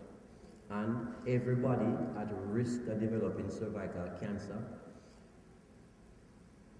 and the risk continue for the rest of your life. Now, since for some reason our kind of countries cannot organize a proper pap smear screening program that will cover 70% and above of the women who are sexually active, we need to find something else. And pap smear is what we call secondary prevention. We're trying to pick up something early, but after it starts to happen already. A vaccine would be primary prevention. We're trying to stop something from happening. Now, a vaccine is essentially made up of two things. Something called the antigen, that will be something like from the virus or a bacteria or fungus or whatever, that will stimulate an immune response. And we put that antigen with another molecule called adjuvant, which is like a big dirty molecule that the immune system don't like. It will excite the immune system and boost the immune response. So if you have the antigen alone, so you produce 1 billion antibody. Put antigen with it, you might produce 10 billion or 100 billion. So all of you familiar with the success of vaccinology over the last 30, 40 years. We have eradicated essentially certain things. Hardly anybody will know anybody with polio. Nobody here have ever seen anybody with smallpox. And various amount of things that used to kill people big time. Diphtheria, tetanus, all them things. Basically, we don't have them again. Rubella used to cause plenty blindness and deafness. Them things is almost things of the past because of vaccine. Now, we have 2 vaccines against the HPV virus that have been extensively studied. The vaccines are safe and they're efficacious. One is far better than the other, but I'm not going to talk about that today. Essentially, the 2 vaccines are very good. They're very safe. Safe meaning that one is called Gardasil. About 40 to 50 million doses have been given already over the last, since 2006. And Cervarix, about 40 million doses have been given. And I checked recently, as far as the data is showing, there has been nobody for Cervarix could be said that that person died from the vaccine or had any serious chronic long-term medical problem. There are 1 and 2 question marks about Gardasil, 1 and 2 people mainly. So they're very safe. Now, these original studies were for Cervarix, between 15 and 25 years, and for Gardasil was 16 to 26 years. Now, in that study group, 100% of people essentially seroconvert, that means produce antibodies. And for the duration of the study, they were looking at different endpoints. One of the endpoints was persistent HPV infection for 6 months, persistent HPV infection for 12 months, and the pathological things that the virus causes, something called CIN1, CIN2, CIN3. CIN just simply means cervical intraepithelial neoplasia. It's a precancer lesion. It is not a cancer. And the 2 of them was essentially 100% protective of CIN3, which is the last stage before you get an invasive cancer. Now somebody might say to you, but the vaccine didn't show to protect against cancer. That study will never be done because it's usually a very long time for somebody to develop a cancer. 10, 15, 20, 30, 40 years from infection. So you can't organize a study that will take so long, it will never finish. And you can't draw no conclusion. Plus it will be unethical. You cannot organize a study where you're waiting to see. You give one group of people the vaccine, and next group the placebo, and waiting to see if the placebo group will develop cancer. It's not ethical. Nobody will approve that. So that study will never be done. So we have to use CIN3 as a surrogate marker for cancer. And because nobody go on to get cervical cancer without passing through CIN3, then if you prevent CIN3, it stands to reason we prevent cancer. Everybody with me? All right. Now, you hear people arguing that, but why you want to give children the vaccine and no study has been done in children? That similar study that were done in the 15 to 25-year-old, where you have to do pap smear and put in speculum, etc., cannot be done in a 10, 11, 12, 13-year-old. Most of them hymen intact. You can burst up the hymen and want to do pap smear. It'll be total stupidness, right? So what you do something called a bridging study. After you establish that the antibody titers will protect the woman in the 15 to the 25-year-old group against infection, persistent infection, or CIN1, 2, or 3. You vaccinate the younger age group, the 10 to 14-year-old, and to see if they will seroconvert, mean produce antibodies, and what level they will produce antibodies. And if they produce antibodies to the same level like the older group, it stands to reason that it will protect them also. And that study is called a bridging study. When those studies were done, the younger age group actually produce many folds higher, tighter of antibody than the 15 to 25-year-old age group, because the immune system is at its zenith in adolescence. After about 13, 14, the immune system starts to wane. So the older we get, the more susceptible to infections and cancers and all the things where the immune system prevents. Now, after those studies were done, they started to look at other groups of people. So let's look at the older people. So there's an ongoing study now, gone about 7 years, with the 45 to 55 age group.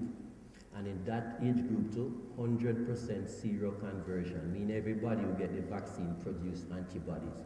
They produce the antibodies at lower level than the younger people, but it still plateau out, at least for Cervarix, 4 to 5 times higher than you will get with a natural infection. And the antibodies stay in the system very long. For Cervarix, so far, all the mathematical calculation indicates that the antibody will remain high well beyond 20 years. So I'm telling you several things. Don't listen to anybody who's saying that the vaccine don't work beyond 25 years. It's not true, right? No, don't listen to anybody who tell you that the studies don't show it protect against cancer.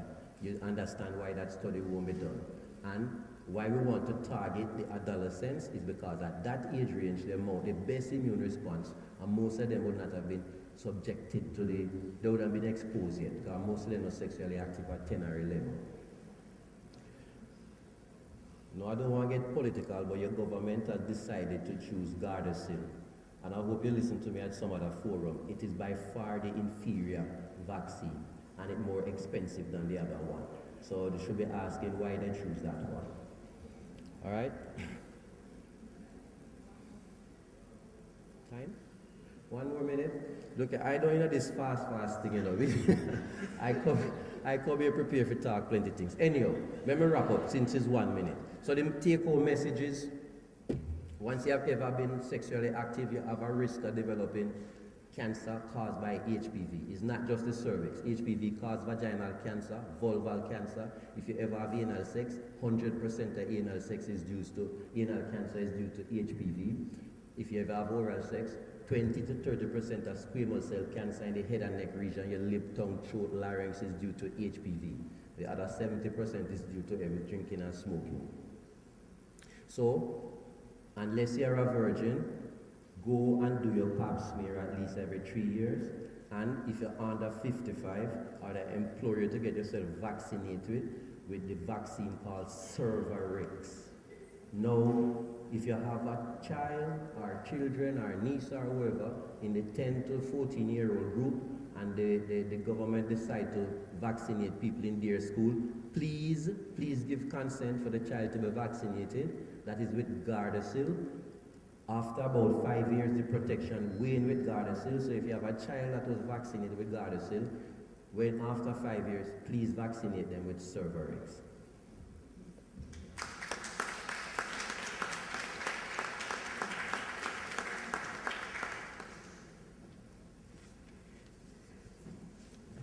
Dr. Pottinger, thank you so much.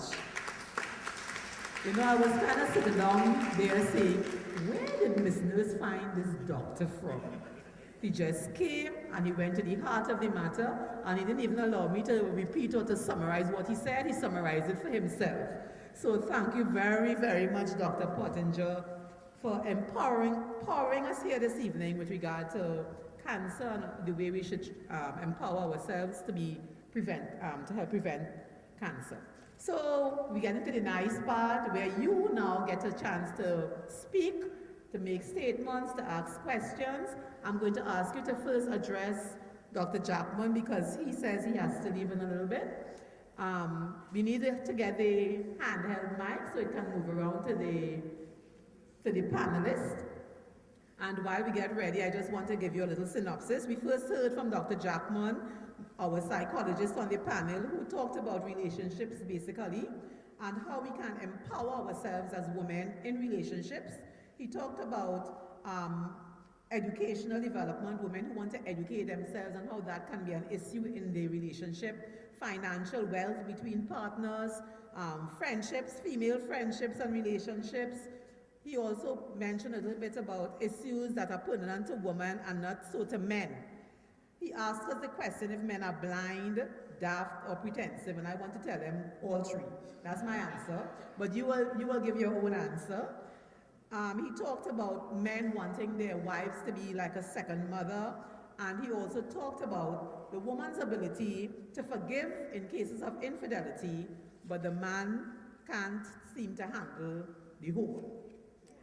Or the corn, sorry, the corn. I know his horn, he said corn, okay. So that was Dr. Jackman. After we went into law, and Mr. Yana Humphrey was very practical in her advice to us as women about law. We heard about how we can deal with issues of citizenship, custody of children, our widow benefits, how we can deal with people who are in cohabitational relationships and their rights as well. And we heard about protection orders with regard to domestic violence. From law, we went into education, and Reverend Dr. Hazelden gives the Pisa. I would just like to repeat some of the sayings that she used, that women, we are the hands that rock the cradle, and while we can say we can make the child and not the mind, we are actually responsible for molding minds. And she also told us that since we are the hands that rock the cradle and rule the world, then we women have to take responsibility for the state of the world. Then we went to our other Reverend, Reverend Linda Humphrey Seals, who took us inward into our spirituality, you know, your power. And she talked about not just having the power, but also to enhance that power, you know, that the source of our power as human beings is the spirit. And a lot of the things that we look around for on the outside, if we look within, we will find it. And of course, Dr. Pottinger ended our panel with his very practical advice about cancer and its treatment. So now it's your turn. I also want to acknowledge some other people, our two young doctors sitting at the head table. They can also help answering some questions now that we get into this segment. So I acknowledge Dr. Akila Paula Cato and Dr. Priya Lalu, who is both in medicine. And I would also like to acknowledge another attorney, I think, that joined us, Ms. Dixie-Ann Toby. Where's Dixie-Ann Toby? Right, she's sitting right in front there. So Dixie-Ann, please feel free to help us in the answering of this segment. If I left out anybody, I apologize now. So we're getting right into your segment. And the mic is at the head table. I don't know if we have one for the audience or if you can speak loud enough. Do we have two handheld mics? Yes? Oh, there's a mic set up at the back. No, there's a handheld. There's another handheld mic that will be brought to you. As you stand, we will acknowledge you and you will get to ask your questions. To moderate this part of this evening's proceedings, I'd like to invite to the podium Mr. Shomari. Where is he? Where's Shomari? Is he around? Shomari Hector, are you with us? Okay, I'm not seeing him, so we move on. I would then moderate. You just have to raise your hand or stand, and I will acknowledge you, and we will pass the mic on to you. So do we have I already have somebody at the mic? Are you going to ask a question? Gwenda? Very good. So Gwenda is our first participant. Sure. I'd like to ask, it would be for Dr. Pottinger.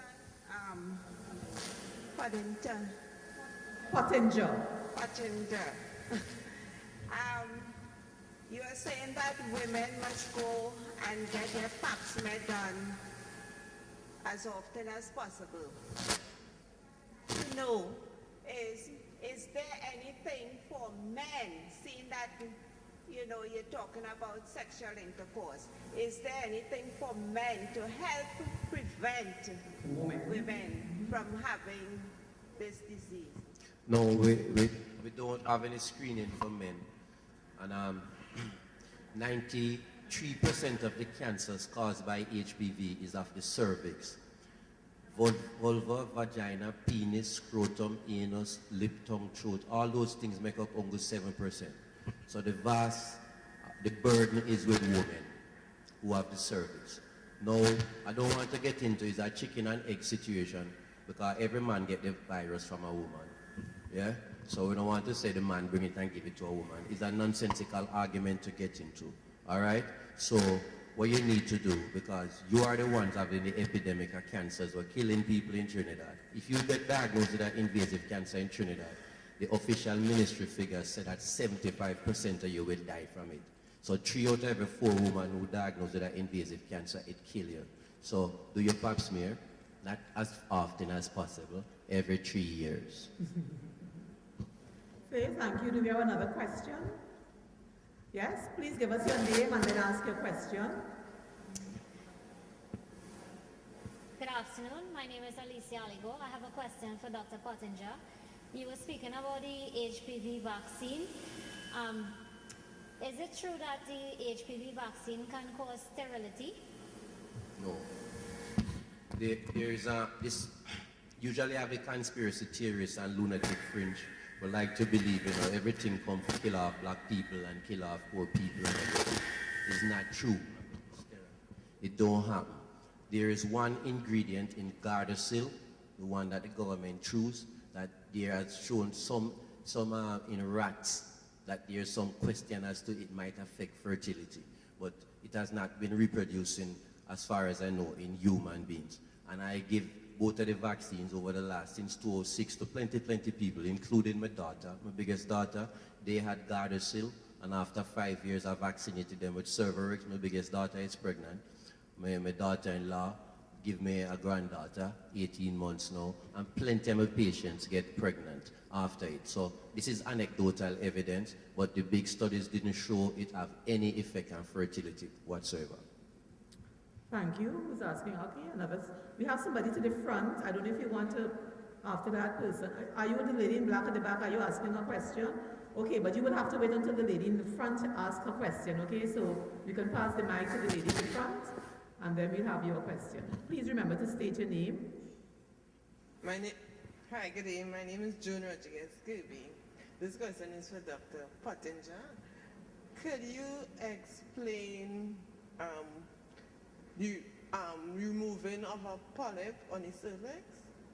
Yeah, cervical or endocervical polyps are benign growths, very common.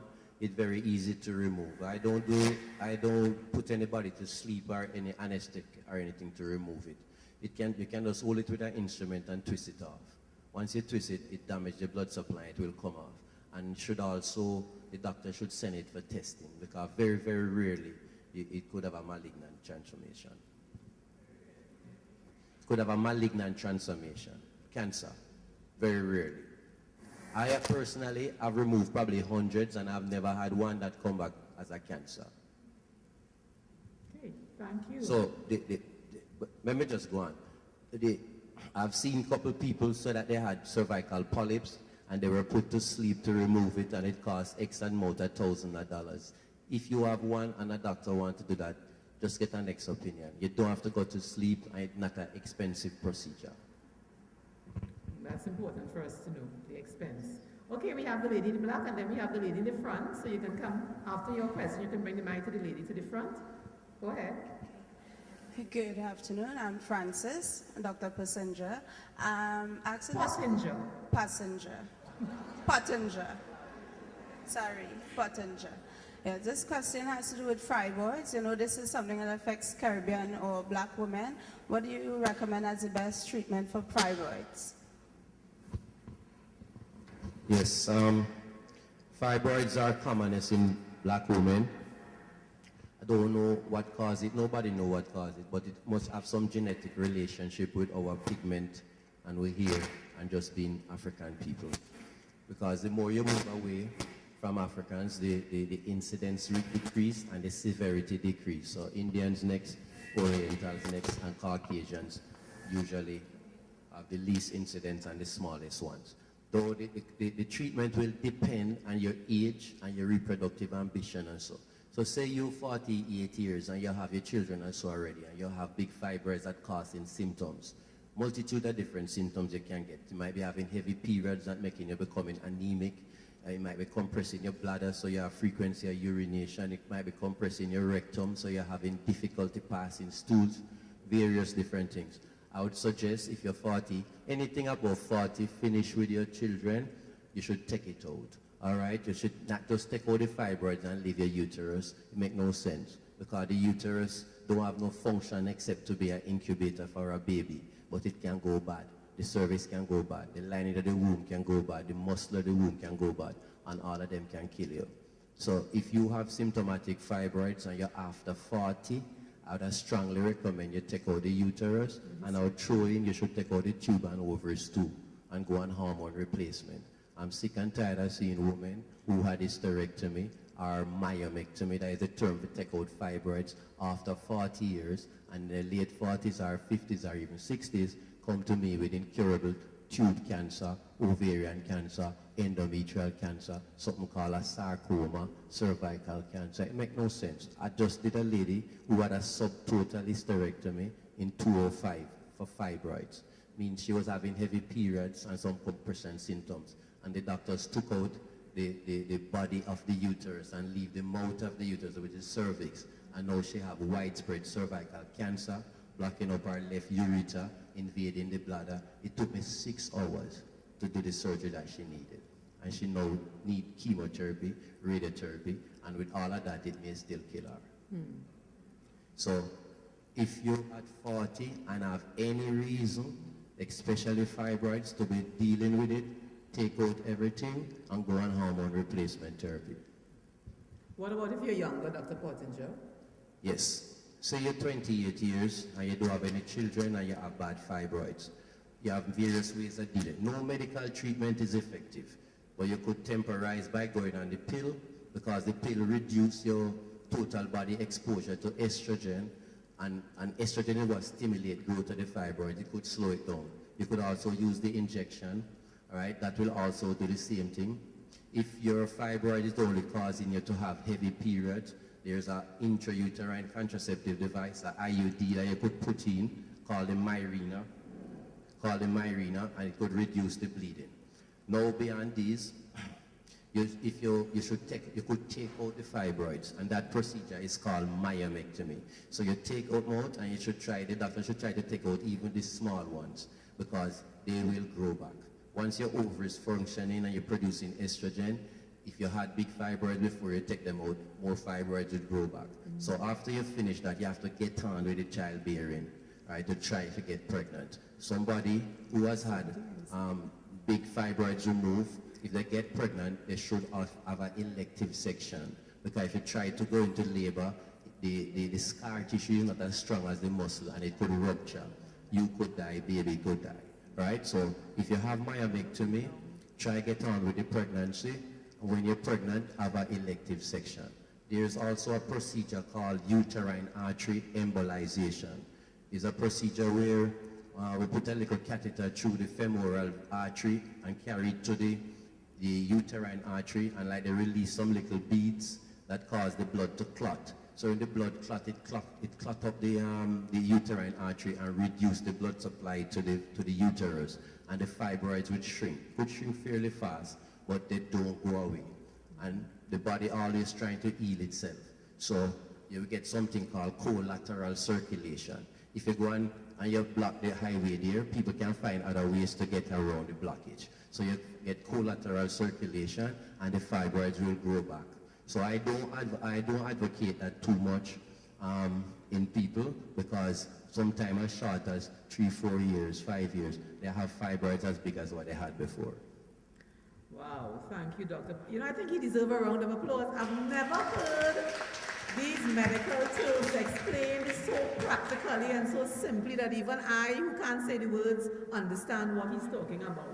Thank you for your question. We have another participant to ask a question. I just want to ask Dr. Mark Jackman one question as he wants to leave. You spoke of a man.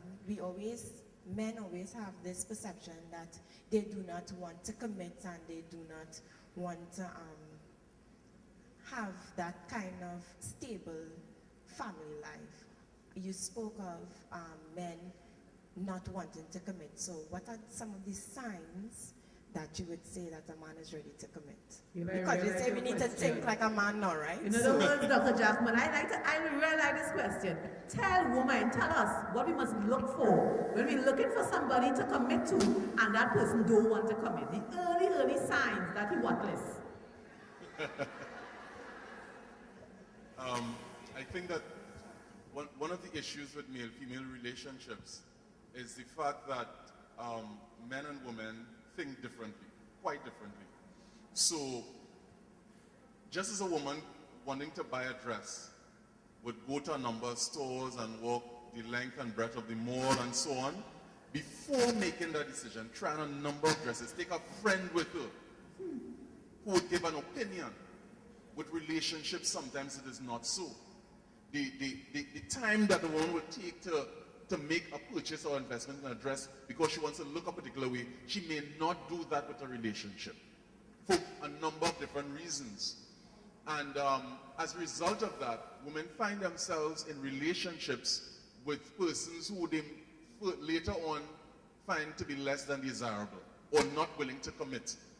And then, because they have made so much of an investment in the relationship, then they don't want to get out of the relationship because of because of the amount of investment they have given.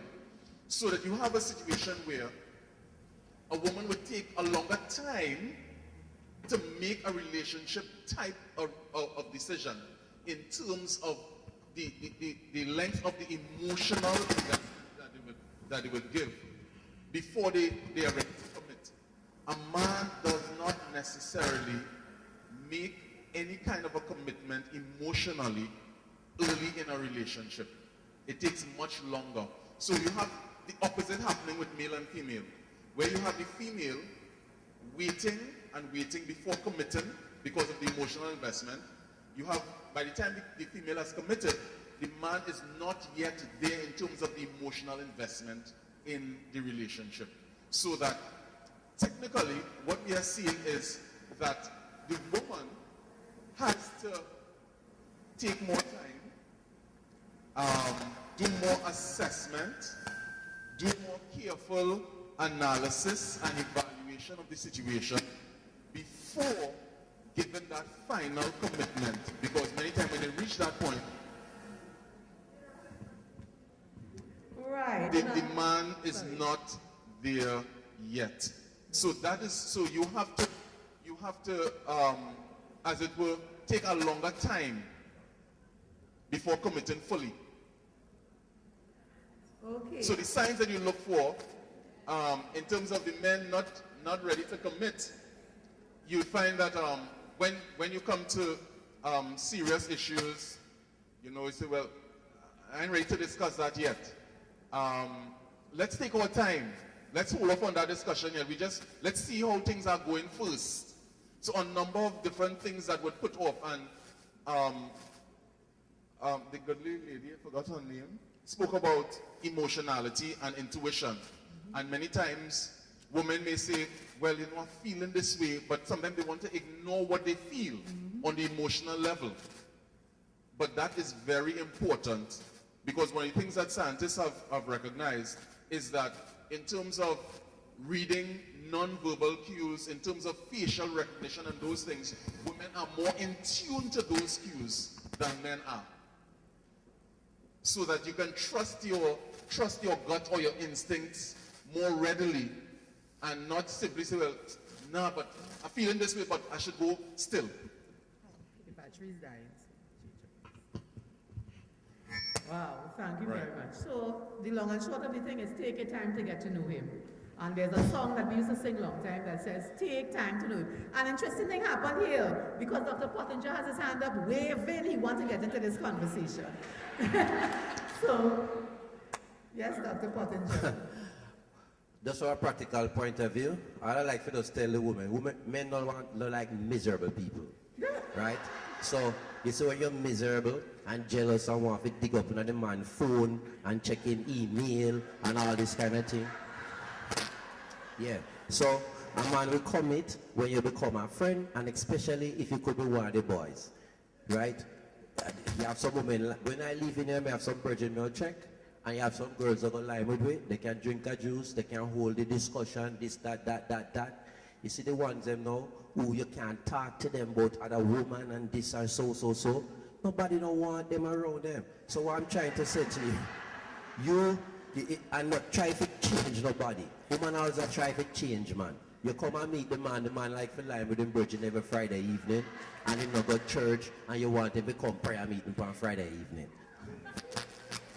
You commit, you understand? Just tell me where we got Dr. Pottinger from again.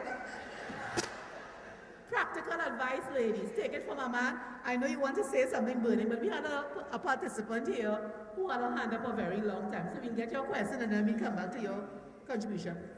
Just one moment. Dr. Mark has to leave. Dr. Jackman has to leave. So anybody has any questions If you to have ask any, him? okay. Right. Yeah, just to take a few questions quickly because I have to leave to go pick up my daughter. Right. Another important woman in my life. Okay, so let's get the questions to Dr. Jackman quickly. Yes, go ahead. So I'm Angela Lacroix. Yes. Mr. Jackman, how do you beat a man to his own game? Well, I think Dr. Pottinger began to answer that just now. I think women think as women and they analyze situations from a female perspective. But a woman has to get inside of a man's mind as how a man would think. As Dr. Pottinger said, you don't want somebody around you who is nagging and is oversensitive about any and everything. But yet, you want somebody who is sensitive in terms of how your outlook on life and what is meaningful to you and so on. It's about that kind of a fair exchange between a man and a woman and not simply seeing and overloading on the feminine side or trying to analyze every situation from a feminine side. You simply have to ask a man sometimes, what do you think, what do you feel about a situation? And whatever he says, he thinks or he feels, accept it at face value and move on. And don't say, but I don't see how you could think so, I don't see how you could feel so.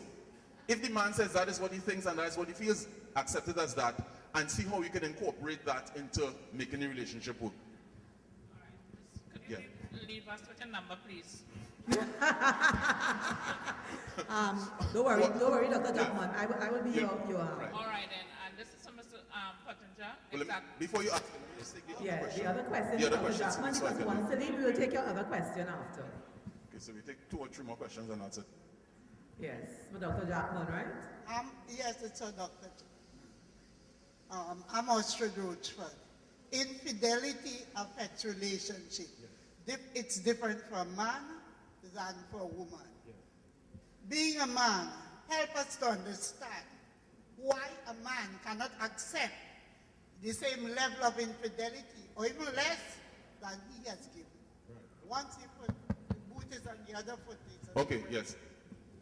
Now, as I said before, psychologists I identified Karen Mooney and Karen Gilligan, who identified a woman's identity being tied up to a great extent to relationships. A man, in terms of his identity, is linked more to things that he has accomplished or things that he has possessed. So you're looking at 2 different perceptions of identity and status and so on. So you find a man who wants to have his car looking a certain way and this kind of car with wheels, etc., and you want to have a woman looking this way and so on. So when that is, quote unquote, that relationship is violated, the man takes a blow to his ego, a blow to his status. He says, boy, a man take your woman, boy, you're a dog, you're nothing. Whereas for the woman, it's an injury to relationship, and the woman would offload on a friend, express the emotions, go through the pain, go through the hurt, but the man may feel that he can never live down the fact that another man has taken away this quote-unquote thing that he has possessed. Possession. So it's 2 different things that are operating there.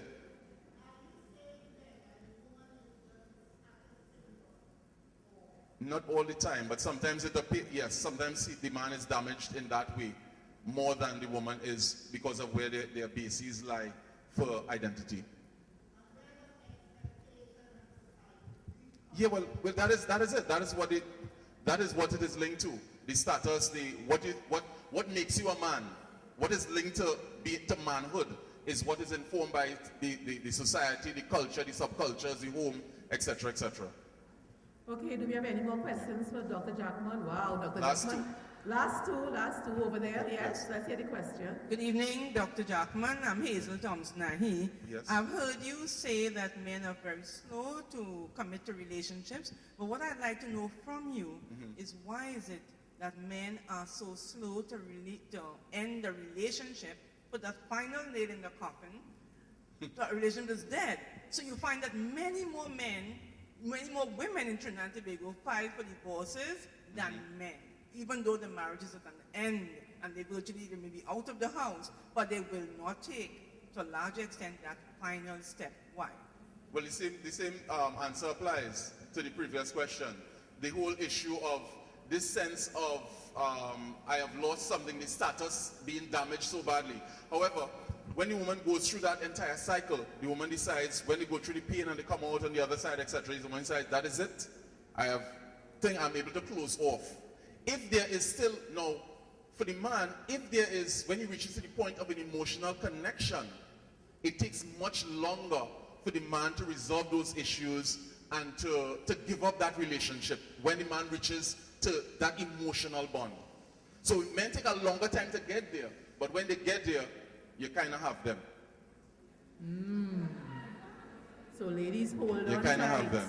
Ladies, hold on tight. No, one of the things that one of the things that is observed in the brain is that the corpus callosum that connects the both hemispheres of the brain for for rational and emotional thinking appears to be larger in women.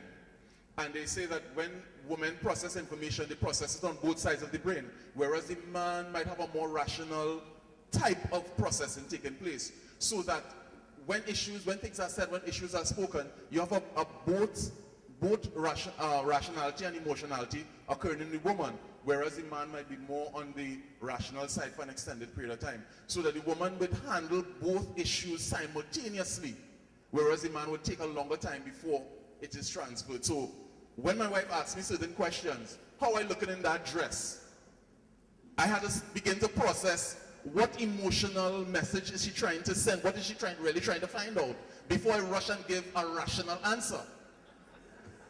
You understand what I'm saying? Before I rush to give a rational answer, I have to be careful how I answer, you know? It's not only about truth, it's about how you feel. That is what is important to the women as well. Okay, I'd like to acknowledge the person who asked the questions. That's Yes. Attorney Hazel Thompson-Nahi. Yes. She's with us this afternoon. Please give her a round of applause. So when we come to the law questions, we have another lawyer that we can refer to. Right. So thank you for joining us, Ms. Thompson-Nahi. The last two questions. Second to last question for Dr. Jackman. Hi, I'm June Rodriguez again. You said it how we have to know how to get into the head of the man. Yes. Could you tell us how to do that, please? Well, again, it is simply about observing men, recognizing what makes them tick. Even from, look, if you observe children in a schoolyard from very early, boys and girls, look at the games that they play. The girls play more social-oriented games with their friends, clap-on games and that. The boys, competition. The boys who could run faster, who could score the most goals, who could make the most runs, etc., etc. The girls are not so much on that competitive edge as opposed to the social interactive type edge. So that just gives you an insight that a man wants to accomplish this, he means to gain this. So a man would say, well, you know, he's working extra to gain so much and so much money for his family to gain this, that, and the other. And the woman would say, I don't think you need to work this extra amount of time. I prefer you to be home and we interact and we talk and we sit down and we laugh and so on. But the man is looking at the things that he can accomplish that is linked to his status, linked to the family, accomplishing these things, and the woman is looking at the nature of the relationship and the quality of the relationship. So you have to begin to look at, you know, how we process things in a totally different way and sort of begin to empathize and not argue or quarrel, empathize and start to move more and lean a little bit more towards the male side, and in doing that, you'll find that he will also be willing to lean towards the female side. Thank you, Dr. Jackman. That's a little We insight. have one more question for Dr. Jackman. Yeah, last one. This is the final question for Dr. Jackman. Dr. Jackman, I'm Jennifer Thompson Meadow. Yes, Jennifer. All right, this is not man and woman. This is mother and son. Yes. Right. How can a mother, other than by praying, psychologically help her sons be better husbands and parents? Because, as Dr. DePisa said, the hands that rock the cradle rule the world. Yeah. We may have brought up our sons one way, but when we look at them being husbands and fathers, we still want to get involved. Yes. I do. Tell me how to do it psychologically. By the way, both my children are A-level. They have A-level psychology, so they analyze me. All right. Help, please. Right. No, there's a big amount of research being done now on male, in terms of teaching males, etc., because they are recognizing in the classroom that males function on a totally different level to females, etc. It is a challenge for a woman to bring up a male in the way he should be brought up. It is a challenge. I'm not saying it is impossible, because the woman will be operating from her female nurturing perspective and so on, and that is important.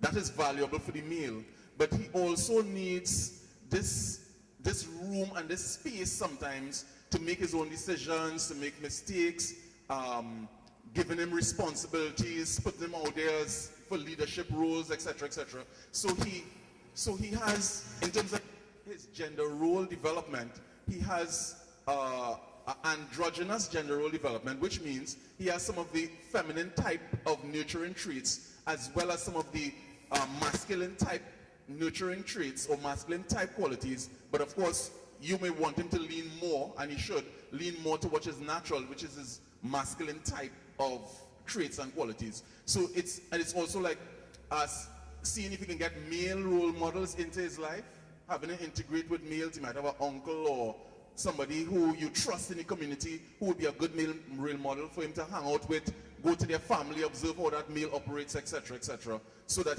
he gains some of the nurturing blessings from you, as well as some of the masculine leadership traits or assertiveness that might be necessary if he has to lead out in a family or any other thing that we quote-unquote perceive to be more male-oriented in society. So it's not about you just controlling and hugging that alone and trying to get involved in other things. And last point on that, a friend of mine told me of a couple, a husband and wife, who had a son, and the woman dominated the relationship in terms of raising that son. The father could hardly get a word in. Can't take the boy to play some basketball or to... And the sad end of the story was that the boy, he has very little or no respect for women.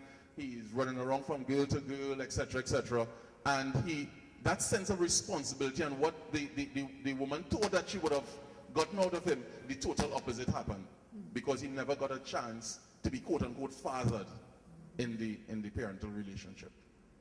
All right, so it's a long answer to a question of getting more involved, more males involved in the whole process. I hope I answered some of your questions, and if you have, you could always communicate with Ms. Nurse to send any other questions that you have, but I have to leave now. Thank you very much for your questions and your participation. Right, so we truly want to thank Dr. Jackman for agreeing to be part of our panel, and to show our appreciation, we will have one of our students present him with a token.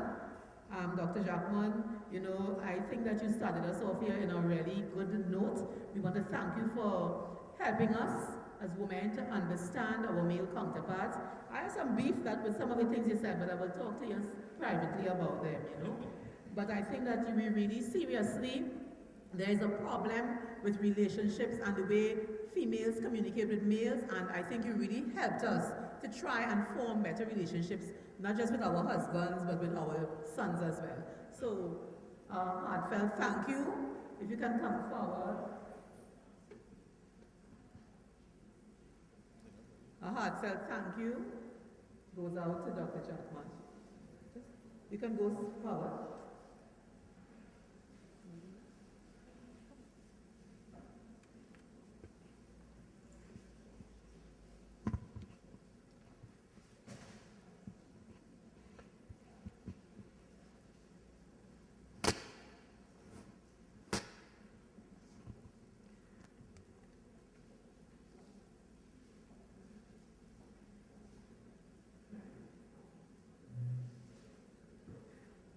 while the present is coming on, I just want to ask you please to look in your folders. There's an evaluation form in your folders, and you can begin to take a look at it and to begin to fill it out. This is very, very important for us for this event, that you give us feedback, because remember, it's a student-oriented workshop, and your comments will really be important for improving what we do with our students here.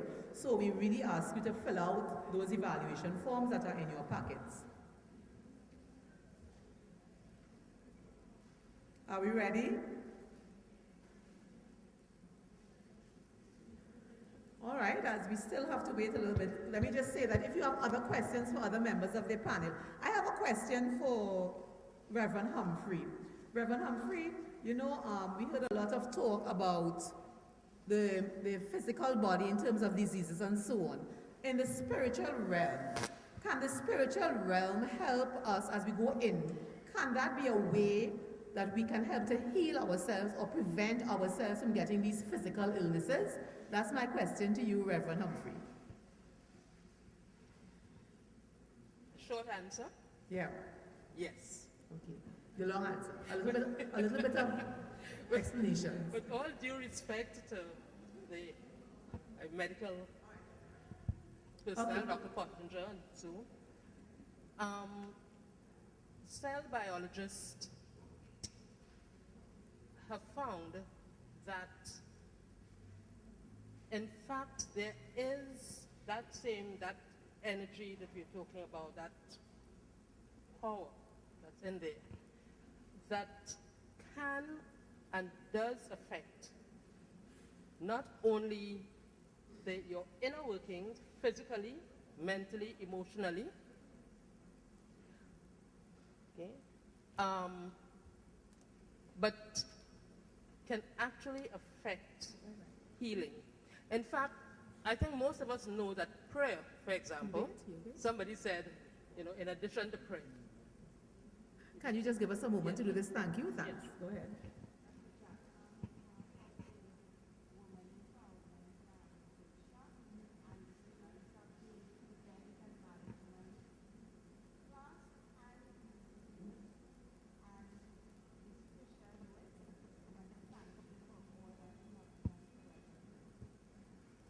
Let's give Dr. Jackman some appreciation. Thank you, Brenda.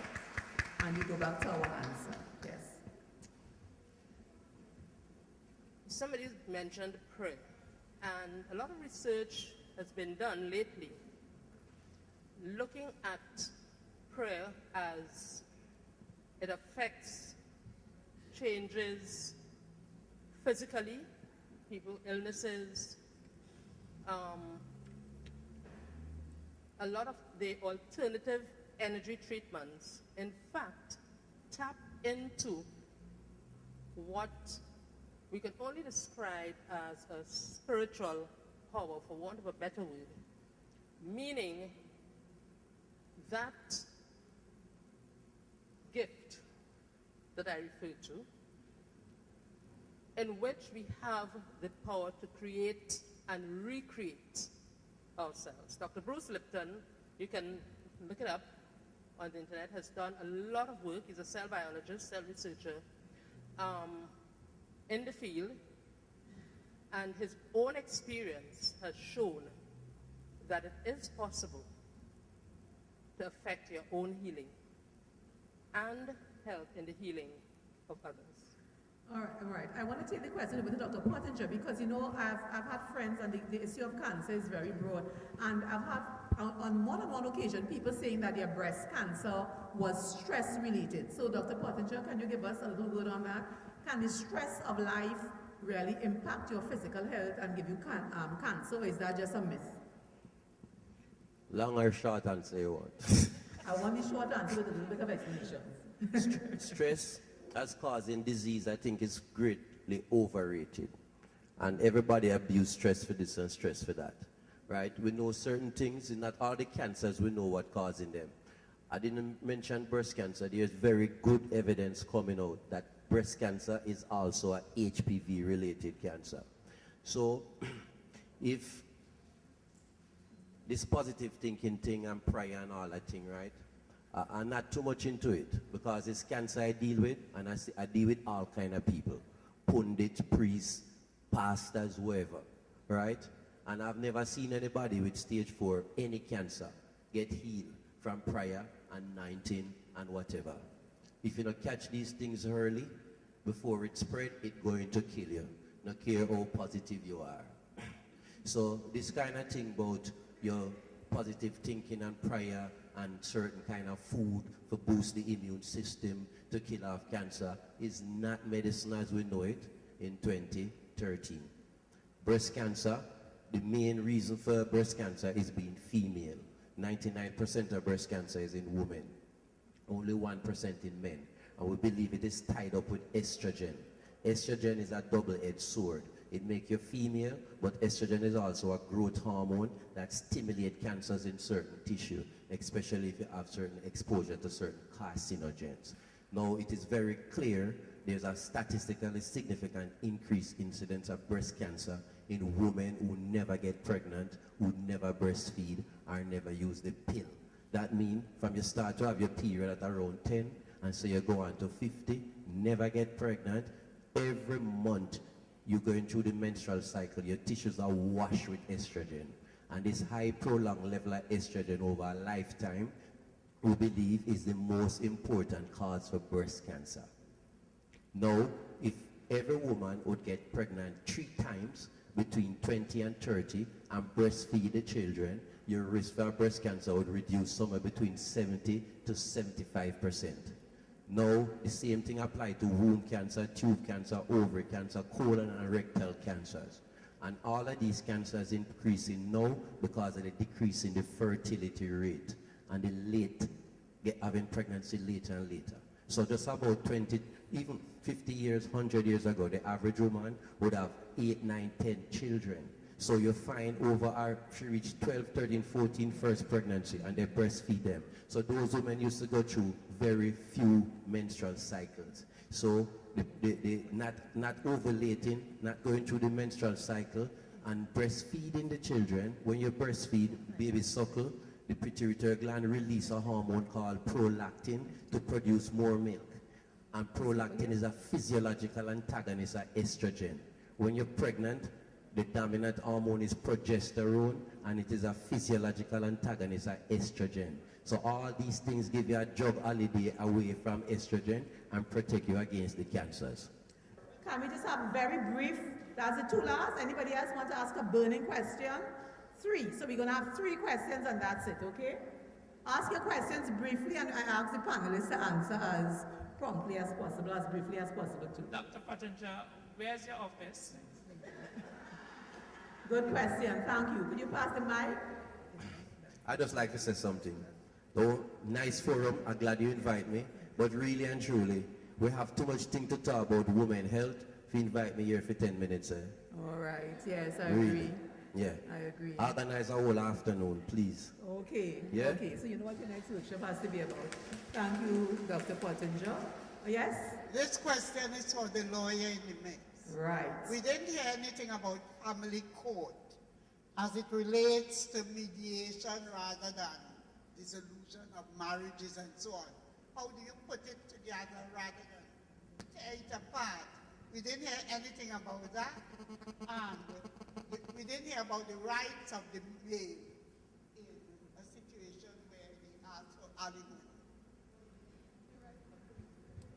Yeah, my fault. We do have in Trinidad and Tobago now a family court. It started as a project, but it is now a full-time, dedicated court to resolving family issues. It is located in Port of Spain. But I have to say that a lot of the benefits of the family court, primarily being mediation, can also be sourced at other magistrates' courts throughout the country, in particular at Tunapuna, for example, Magistrates Court, and the Rima Magistrates Court. You can be referred to mediation. And what mediation is that if there is what we call, generally speaking, a domestic matter, so you might come and ask for maintenance for a child, or you may even apply for a protection order. There may be an issue of an application for custody, and parents may be fighting for custody of a child. The court has the power to refer the parties to mediation. What happens at that point is that the state pays for the process, and the parties go and they sit with a trained mediator who would listen to them, and the parties would try to come to a resolution. It does not have to be restricted to their legal rights. It gives them an opportunity to voice concerns that they may not necessarily get in a trial scenario, so that they feel heard, and then primarily it gives them the opportunity to come to an agreement themselves, as opposed to the court imposing a ruling, a decision, or its agreement on you, the party.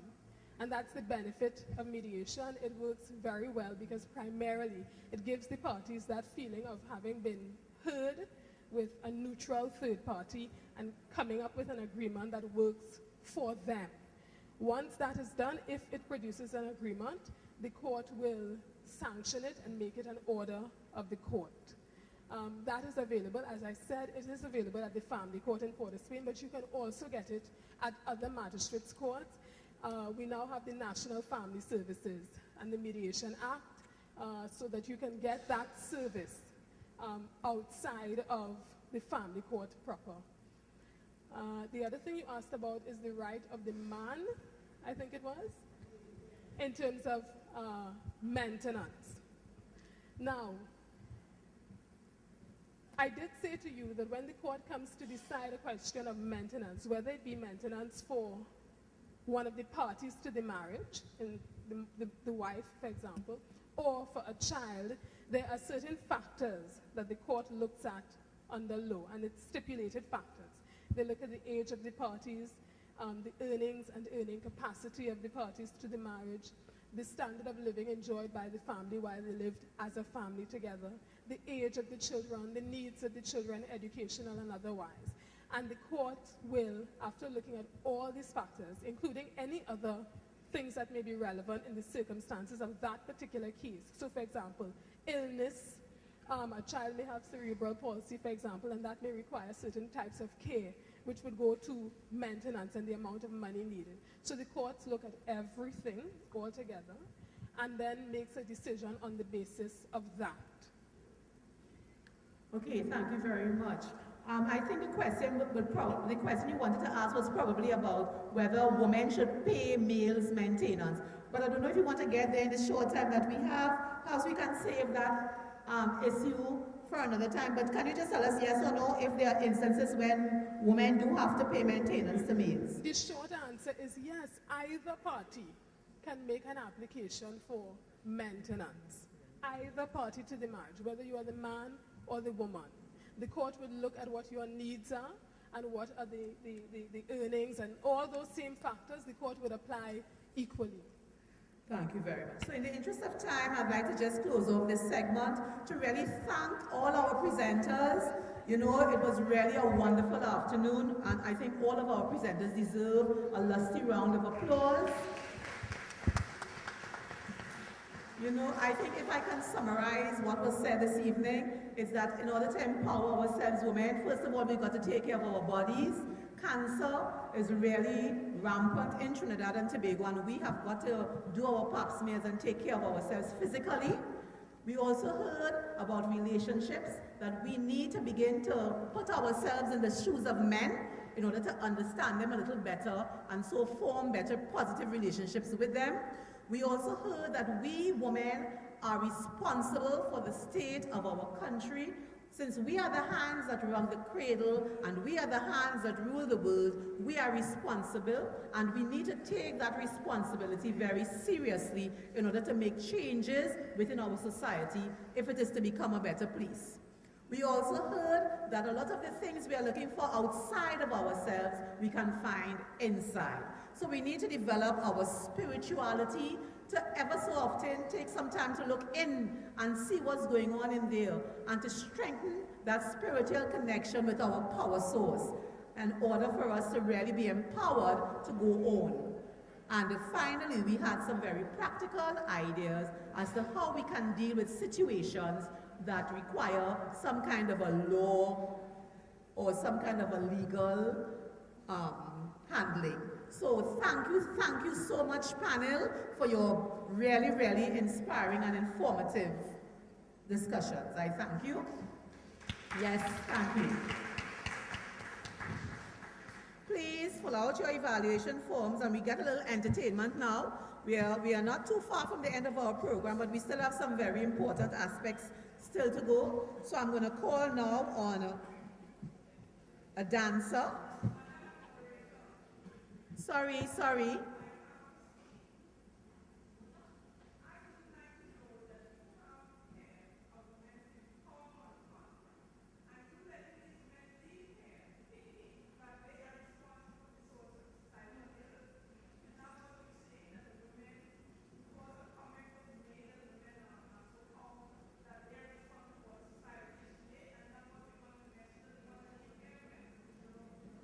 Well, I think you're kind of taking it a little out of the context in which it was said. Perhaps if you were here to hear the presentation, you would understand. I think, did I give that impression, people? That we have to take all responsibility for the state of the world? If that's the impression I gave, I'm very sorry.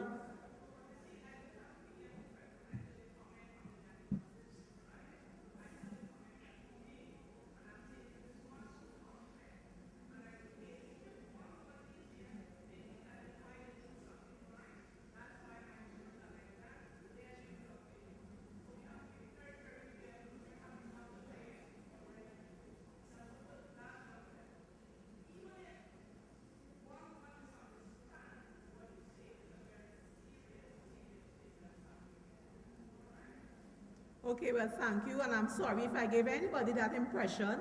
You know, I was just trying to summarize what was said the evening and trying to emphasize the importance of the roles that we women have to play within the society. Okay, so thank you very much, Madam Attorney at Law. You see, lawyers are very careful with words, right? So thank you for that. And now we move to our little entertainment as I invite our Indian dancer, Miss Malti Rampat, to come center stage. This dance is in celebration of the World Home Economics Day and today's Women Empowerment Workshop.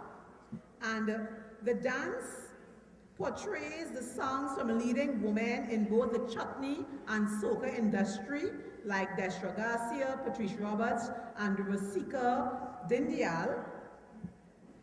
Those are the songs that are going to be featured in this performance. So it is really a mix of Indian and soca movements. So I now invite Miss Malti Rampat to entertain us with her mix of Indian and soca dance. Please welcome her with a lusty round of applause.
Thank you very much, Marty Rampart, for that very beautiful piece of dance that included both Indian and soca movements. I think we can give a little Rusty a round of applause.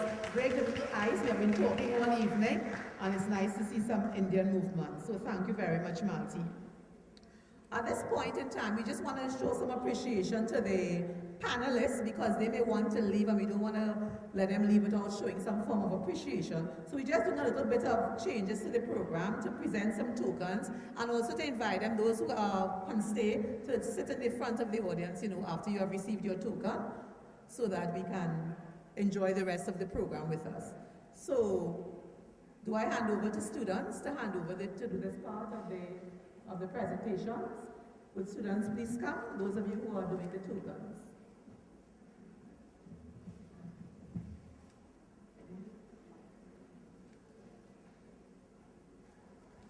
Okay, first up we would like to give a token of appreciation to Dr.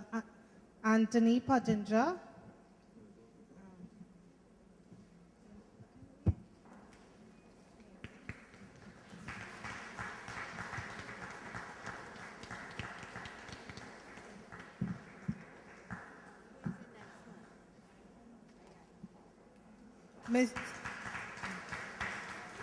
Thank you very much for being here, Dr. Pottinger. Ms. Diana Humphrey.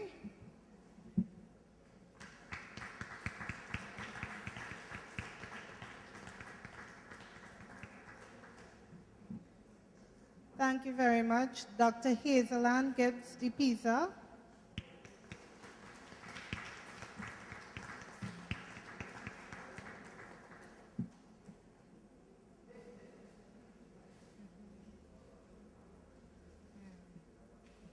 Reverend Linda Humphrey Seals.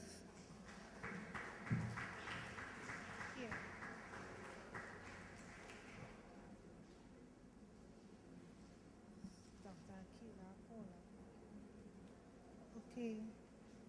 Dr. Kiona Jones.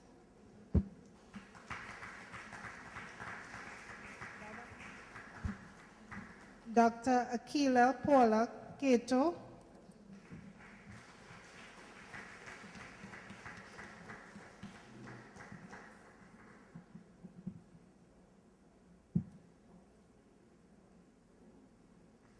Dr. Priya Lalu.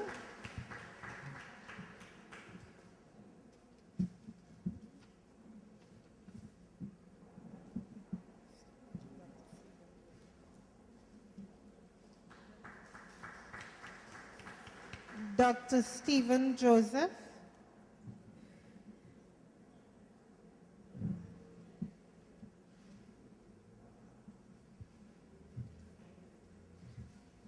Ms. Dixian Toby.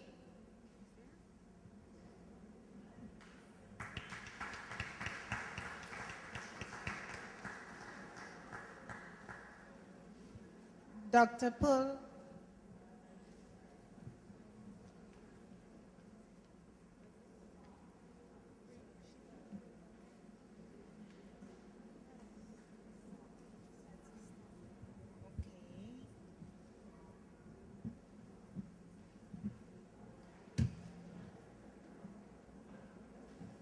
Thank you very much, panelists. Let's give them one more round of applause for facilitating our workshop here this evening. And now I guess, in keeping with our theme of empowerment of women, as well as to emphasize that yesterday we celebrated the World Day of Home Economics. Is that right? World Home Economics Day. We now invite both Mr. Garfield Foster and Mrs. Simone Reed Foster, who is going to give us some nutrition, who is going to do a fitness and nutrition presentation. So I now invite both Mr. Garfield Foster and Mrs. Simone Reed Foster to come forward. It's a husband and wife team where, oh, they're right here, okay.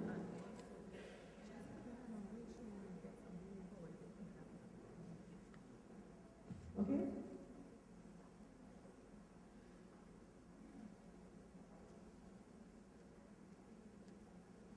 Oh, Okay, good afternoon, everyone, to all the esteemed guests and invitees. Thank you for allowing me to share with you today. Please note that I will not be doing any physical anything. I leave that to the capable hands of Mr. Foster. However, at the risk of being stereotypical, I would like, in keeping with the theme of empowerment, to look at food labels and how they affect us as we shop at the supermarket. Yes, it is a women's conference, and we do have a few men in our presence, and the information is useful for everyone. So I'm hoping that I get the technology right this afternoon. Okay, great. So, what do we look at, or what do we look for when we go to the grocery? For me, the grocery is an adventure. I like to walk up and down each aisle, so I would go in for 3 things, come out with 5 bags, and have scoured the entire grocery.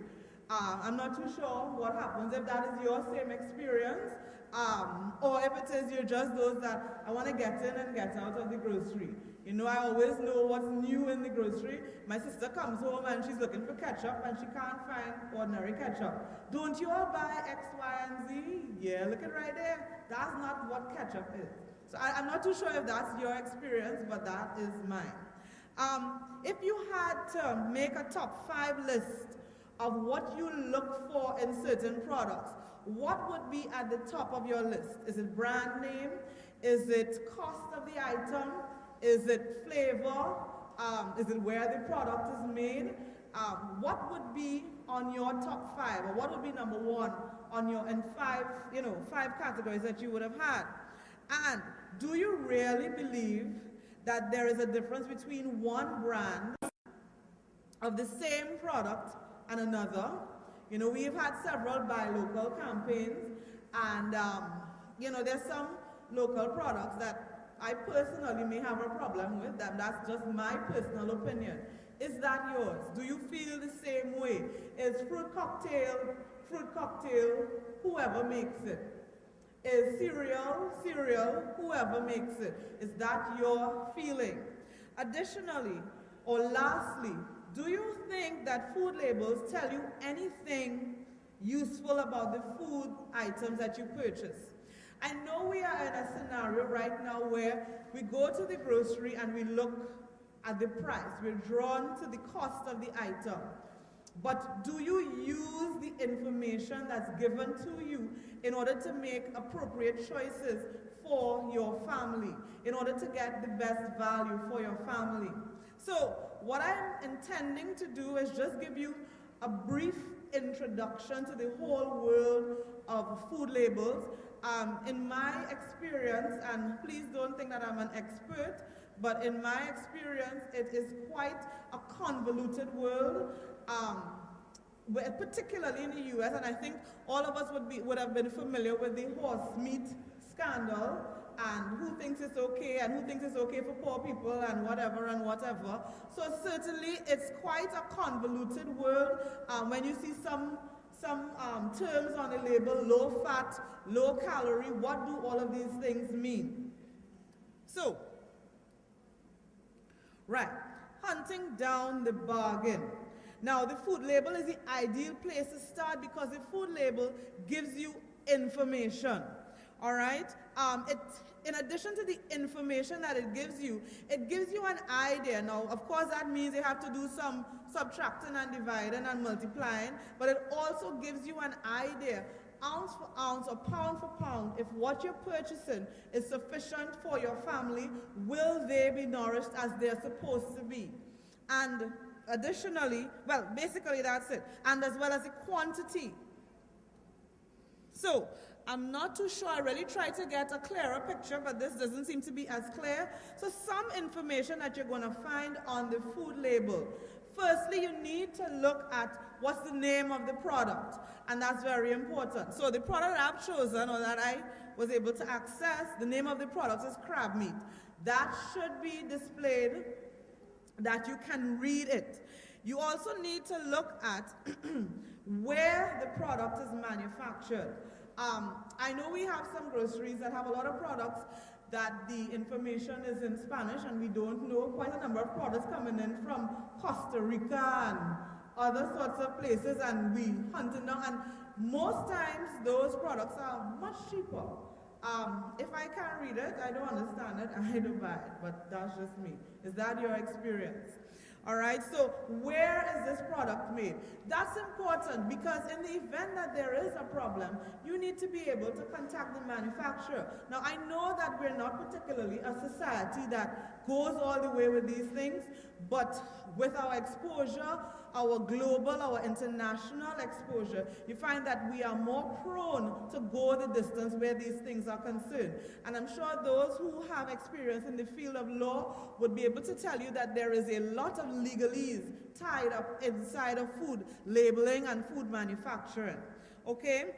The next thing, it gives you an idea as to the quantity, the weight of the product. What's the drained weight of the product? What is in that? How do I, if I am serving for a family of 4 and I have 1 pound of something, what does that mean for my family of 4? Is it that I have to buy more? I have to buy less? What does that mean? And it gives you as well the listing of ingredients. And this is where I want to look at this afternoon in terms of the list of ingredients. Right, so in my opinion, one part of the food label that's very important to you is the list of ingredients. Now, most importantly, the ingredients are listed in what we call descending order. It means then that the ingredient that's first is the ingredient that's most. So for instance, the other day my sister was looking for a bottle of cranberry juice. I told her, because we have several products in that category, that you need to look for the bottle that's marked 100% juice. Inside of that as well, you need to look for the product that, we have those in the particular brand that has a blend, a 4 blend and a 5 blend and a 6 blend. You have cranberry juice that's way down at the end after the apple concentrates and the whoever concentrates and the whatever. So if we are looking for cranberry juice to help stave off some of our various infections, you purchase those that have sugar. Anytime you're purchasing a juice product and there's sugar first, you have a problem. You need to know that there's a difference between a juice and a drink. The drink has been diluted from the fruit, and there's sugar been added to that. So you need to pay attention to that. It means that you are not getting value for your money. Another thing is, and I was going to come in a little later on, but in the interest of time, right now we have several types, or should I say types of evaporated milk on the grocery shelves. And I don't know if many people have noticed. We have evaporated milk, we have evaporated filled milk, and you're seeing the same thing with condensed milk. Please note that evaporated milk is supposed to have cow's milk in it. Evaporated filled milk has milk solids and somebody else in it. You're not drinking milk. You're drinking somebody's version of milk, and you need to pay attention to that. Because it means then there are added fats and so on. When we're talking about trans fats and this body and that body, you need to pay attention to that. So it means another thing that's going to give you an idea of that, if you look at the cost of it. The evaporated milk that we all know and love, at present is it $8.99 or $9.49 a tin. The evaporated filled milk is $6 something a tin. That should give you an idea that something isn't quite right. If this is milk, why it is the cost? There's so much a disparity in the cost, and that's something to note. Because milk is something that every one of us, particularly as women looking at osteoporosis, that's important. We want to make sure that we are getting value for money, and as well that we are not just taking anything that somebody who has money is able to bring into the country and put on the grocery shelves. And that, in a real sense, is what is happening with us, and we need to pay attention to that. So the ingredient that's listed first is the ingredient that's the most. And that is important, particularly when you're looking at 2 minutes, miss? All right, insisting. Okay, good. Another thing, sorry, miss, just confused me there. Right. Good. claims on your food label, things that talk about low, there's no added sugar. No added sugar doesn't mean that there isn't sugar in the product. There is sugar in the product. Good? They tell you about whole grains. Whole grains of what? You need to look at 100% whole grain. You see, they use terminology and we feel that we're really getting a deal here. But there's a lot of hoodwinking and semantics that's played with terminology on food labels, and that's particularly what we want to pay attention to. One thing that I always note, you have soybean oil and they tell you there's no cholesterol in that. Of course there's no cholesterol in that. It's soybean oil. Cholesterol is an animal-based fat. So certainly there's not going to be any cholesterol in that. And well, we talked about the evaporated milk already. Another thing we want to look at, the nutrition facts panel. That's very important. If you want to look at the nutrient content, that's important. Serving size. That's another trick. Anybody here, one serving of Pringles is 8. Anybody here could eat 8 Pringles alone? So you realize where we're going with that. That again, that's a setup. And then they're so great and generous to you. They've given you a single size or smaller container of Pringles that does not have 8 in it. Again, Haagen-Dazs ice cream, my favorite. Can you eat just the 500 ml pack? That really is 4 servings. I mean, let's be honest, right? So again, we need to pay attention to these things. There's some of these things I tell you they're single servings, but you have to divide it in 2 because really half of the product is a serving. Serving size is a trick that you need to pay attention to. The nutrient content, content on the nutrition facts panel. The information there is for 1 serving of the item. So if you eat 16 Pringles, understand that you're getting double the amount of everything that's in the one, right? Sodium. Oh, finishing. Looking at the information with regards to sodium. And that's a particular concern for people with hypertension, the various forms of sodium, sodium tri, whoever, sodium bi, whoever, MSG, whoever, you need to pay attention to that. And in closing, music to your ears, we looked at the information on the food label and the nutrition facts panel, and thank you very much. Just for you to know that your best bet is to purchase foods that have been minimally processed. I know we're going to come upon words like fortified, enriched, organic, natural. Investigate what those words mean and how they impact upon you. Thank you very much, ladies and gentlemen.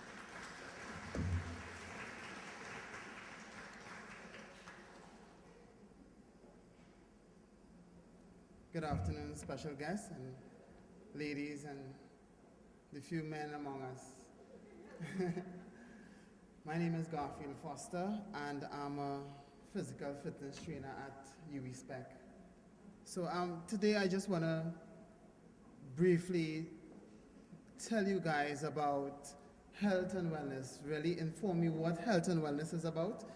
I don't want to get too much into the whole physical aspect of fitness and stuff, about what fitness is and all that, but we'll touch about health and wellness because that is on an overall scope. We'll touch about everything, about persons and how they take care of themselves, how they exercise, what they eat, how they sleep, even dealing with your spirituality. You know, that is the whole concept of health and wellness. So what happens is that we need, as women, or generally as a person, we need to take care of ourselves, because with that, it could eliminate a lot of stress, like illnesses and again, cancer and anything that will lead to not being fit or healthy. These are the things that we can eliminate. So we need to get some exercise in. Again, there are those who don't have access to a gym facility, so they have, again, the park or around the block or even their home. We can do things within the home in order for us to stay a bit fit or healthy. We can't get fit at home. And normally You want some exercises going on? I see people well dressed here. Okay. Well, I was asked that we do some exercise, so we're going to push aside the chairs and go and do some aerobics. Is that okay? I'm just kidding. Okay, what we're going to do is I'm going to show you exactly things that you can do at home that will help, or at the office that will help, even those who work within a factory environment, that will help, again, boost some sort of fitness, physical fitness attributes in your life. Now, if you're at home, again, a basic chair, and we have a lot of chairs here, so we could use that. So I will ask everyone to stand. Mrs. Nurse Progan, she wants some aerobics going on here. So,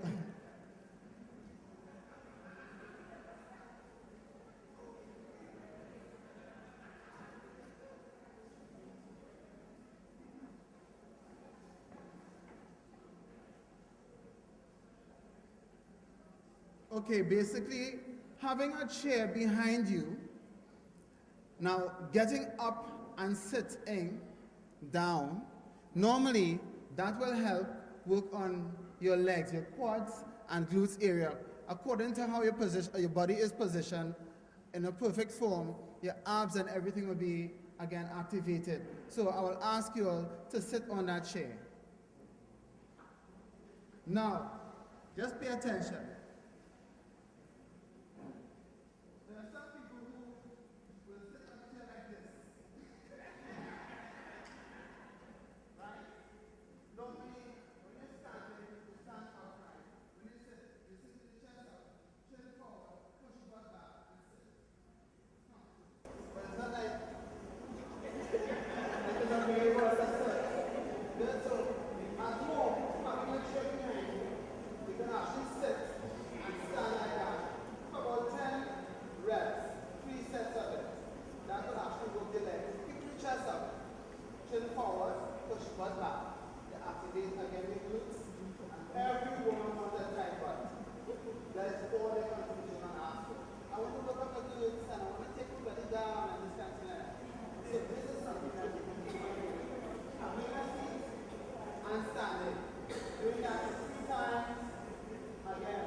Now, there are certain things that we can do. Simone, my wife, spoke about having some grocery stuff.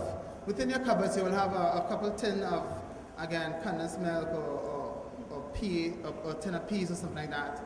Again, you can hold 2 cans in your hand and do some shoulder press with it. Yes, you're playing the flute, but it will actually help work the shoulder area and, and not only your shoulder area, but your back and stuff. And this area that everybody talk about, that the second wave, so we can fix that also by doing some tricep kickback. It's easy. I'll just demonstrate basically what they are, and we will follow when we go through. 2 hands in hand, they push up in the air, back down, up in the air, back down. Again, 3 sets, 10 repetition, right? Now kick back to something like this, then over. Back flat, push your butt back, elbows up, and then take the hand back like this. You work your triceps, right? That's the second wave area that we always talk about. So these are things that we can do at home, basically to help with problem areas, and even sending your heart rate up, allowing proper blood flow, will also help with working your cardiovascular area. That will help you to get a bit fitter than the day that you did not do anything at all and just sit in front of television or just walk a bit. Or ab area. Now, what we can do is actually, we could lie on the floor, place our feet on top of the chair that we were sitting on before, and we can elevate our back upwards. If you can't do that because you have a back injury or something like that, what I will suggest is you just bend over and stand straight up. Simply like this, you bend over and stand straight up. This will be your back and the arm area. You don't have to do any else of tools before. Proper sitting, proper breathing, proper stretching helps before you. Right? And the most important thing, 6 pounds on the pound, I just use 6 pounds on my proper hand. And we like this. I'm not saying that everyone was 6 pounds, but right now a flat stomach. So that is very important. Okay, so are there any questions before I move? Go ahead. Good, but the way that you, once you work out, anytime you partake in any sort of physical activity, the only time the body tends to respond and react it in a positive way is when you do rest.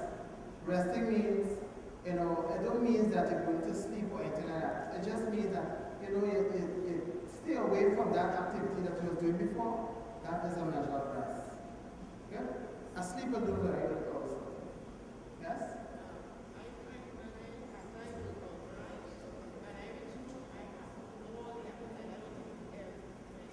Good.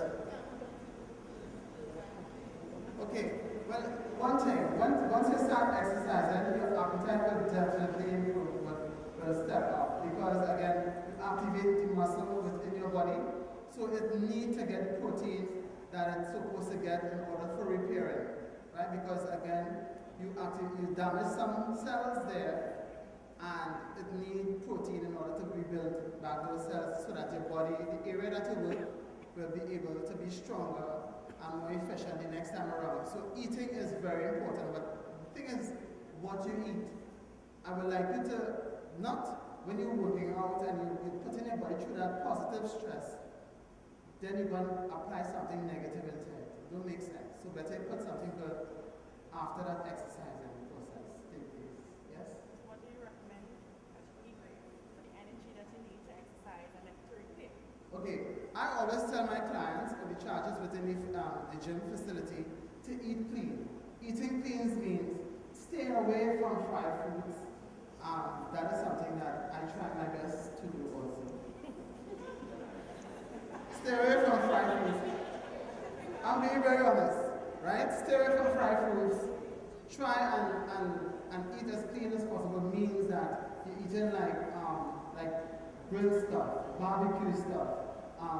Get away from the too much pasta, more hardcore version, this kind of thing like that. If you're eating rice, eat minimal portion of rice, but eat rice with something colorful like carrot or peas or something within it, you know what I mean? So if you're eating clean, have your salad, and I'm talking about salad, my mother always makes salad and I always refuse it, but eat your salad.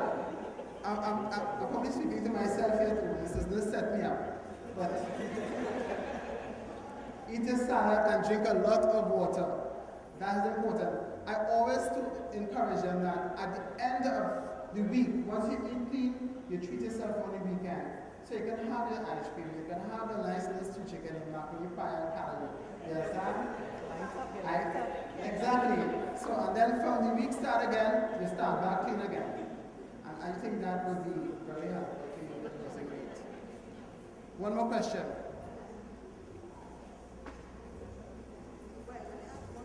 Yeah. Should you stretch before you exercise? Now, that is a very good question. Now, your muscle is like a rubber band. Good? And I don't want you to take up a rubber band just like that and pull excessively. It will either snap or you will damage your rubber band. So your muscle is like that. I prefer you warm up properly, then engage in a nice stretch routine. So that, again, your muscle will be properly well prepared for whatever stretching routine that you're going to put it through. But warming up is very important before stretching. Very important. You could, no, you don't necessarily have to do a treadmill routine for a warm-up. A warm-up could normally mean you can lift your legs for a certain day, for a certain period, for about 2 minutes, throw your hand up in the air for 2 minutes, swing a little bit, you know what I mean? Those things are, you get your body active within a short space of time, so that when you actually want to throw your hands across your chest, it went that way before, than just getting up and throwing it across your chest. You understand what I'm saying? So you need to partake in some sort of warm-up activity before you get into any stretch routine. So that is about it. Yes, I said one more, but I'll take you.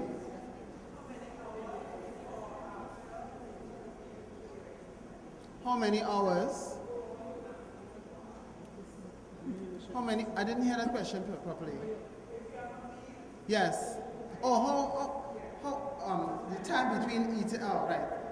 Now, that is something that we have real problems with within the gym facility and as trainers across the board. People don't eat when they come to work out, and then what they eat when they come to work out, and what time they eat when they come to work out. Normally, when you come into work out in the morning, there are morning people who work out before they go to the gym, or work out before they go to work. Before you come to the gym, have a cup of tea and about 2 pricks. You can have that about 45 minutes or hour before you come to the gym. It all depends on the activity that you're doing. If you're coming to just ride a treadmill, a cup of tea will do good. Yes, but if you're coming to do an intense workout, trust me, you need to get something within the system. You need to, right? So I would say a 45 minutes or hour before and a same after workout. Good? Thank you so very much.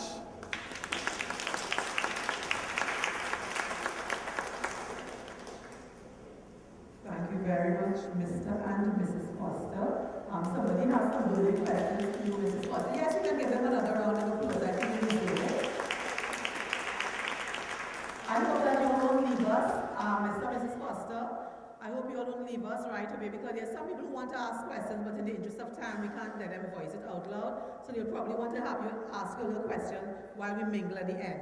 So we hope that you all can spend a little longer with us. Thank you. So we are at the point where we're beginning to give gifts. And for some lucky people, there are some gifts. This is in keeping with our theme on the empowerment of women. And because we are celebrating World Economics Day, if you put your hand below the chair, some few lucky people will receive a gift that may empower you to begin changing your life in a positive way. Anybody hold it up so we can see when you have found. Hey, look, we have winners. Stand up. Let's see the winners. That's winner number 1. Winner number 2, please stand. Now we have people looking under all the empty chairs, right? I know, I do that too. Can you tell me how many tokens so I can see if we found them all? 4 tokens or 3 tokens? Mrs. Nurse, how many tokens? 3 tokens. So do we have 3 winners already? Right, look, we have 3 winners. So let's just congratulate. If the 3 winners will stand. And let's congratulate them. Don't worry, we also have, now, we will treat you. This is a gift to all of us. As the principal of Aruka Government Primary School, Mr. Martin Bernard, he's coming to serenade us as he sings for us, My Way. So please welcome Mr. Bernard. Pleasant good afternoon, ladies. You can do better than that. Come on. Track number 3. Track number 3.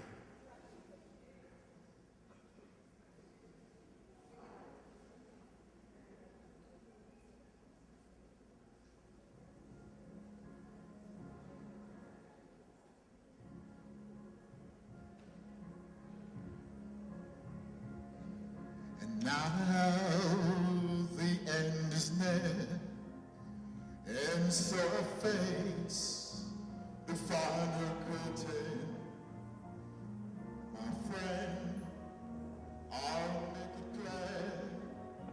I'll state my case, of which I'm certain. I've lived a life that's full. I've traveled each and every byway, and more, much more than this. I did it my way. Regrets, I've had a few, but then again, too few to mention. I did what I had to do, and I saw it through without exemption. I planned each child course, each careful step along the byway, and more, much more than this. I did it my way.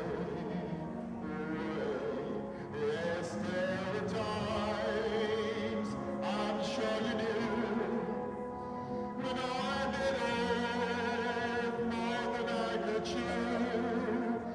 But through it all, and never stopped, I ended up and spit it out. I faced it all, and I stood tall, and did it my way. Ever loved, ever have to cry, have had my fill, and my share of losing. And now, as tears subside, I found it all so amusing to think that I did all that, and may I say, not in a shy way. Oh no, no, not me. I did it my way. For what is a woman? What has she got? If not herself, then she has not to say the things that she truly feels, and not the words of one who kneels. The record shows you took the blows. Women, you did it your way.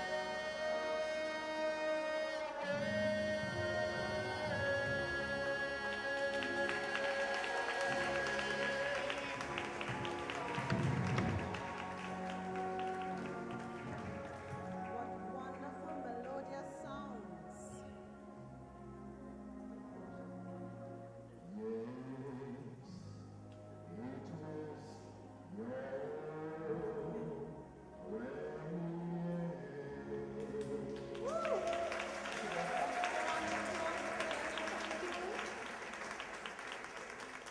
Maybe you want to sing something? Good afternoon again, ladies and gentlemen.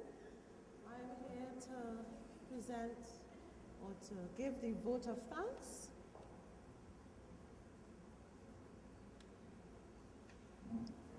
to the world-renowned Dr. Anthony Pottinger and his team, Dr. Leah Paula Kujo, and Dr. Priya Lalu for their informative insights into medicine and how it relates to women. To esteemed psychologists, Dr. Mark Jackman and Ms. Siobhan Garner, who have taken time out of their busy schedule to share with us this afternoon, we say thanks. This workshop would not have been as enlightening as it was if it were not for those experts in education, to Reverend Dr. Hazel Ann Gibbs de Pisa, Dr. Pearl Rivers, Dr. George Gorey, Miss Janice Burgess, and Miss Cheryl Julian. We really appreciate your discerning comments and suggestions with regard to those pertinent issues faced by women on a daily basis. Thank you goes out to Miss Ayana Humphrey and Miss Dixie Ann Toby, our renowned presenters in the area of law. We are sure that your words of wisdom and advice are valued by all. We know from the delivery made by Reverend Linda Humphrey Seals that our beings must be spiritually rich in order to endure and cope with life's challenges. For your words of wisdom, Reverend Humphrey Seals, thank you. This occasion would not have been possible if it were not for our gracious hosts, the University of Trinidad and Tobago, who provided us a home, secure parking, and an edifying atmosphere and environment. Thank you for accommodating us. Thanks also goes out to the Ministry of Education and the TTHEA officials, Ms. Simone Noel and Bernadette Alspear, as well as to Mr. and Mrs. Garfield Foster for their instructional and invigorating presentation on nutrition and fitness. In addition, this event would not have been possible without the critical services of those persons acting behind the scenes. Thank you goes out to the ICT crew, Ms. Gillian Balal, the decorator, Ms. Patricia Kelly Holland, the LEMT students of Valsain and Corinth, and the events management students of the Arthur Lockjack School of Business. To our guest artists, Ms. Gabriella George, Mr. Junior Lobi, and Mrs. Malti Ramisa Rampart for the invigorating performances and stimulating rendition, we say thanks. And I'd also like to include Mr. Bernard in that. If there are any persons I have not mentioned, our appreciation also goes out to you. To my fellow instructor, my confidant, my second mother, my role model, and the backbone behind this event. Where is she? Mrs. Sandra Nurse. Thank you for sharing.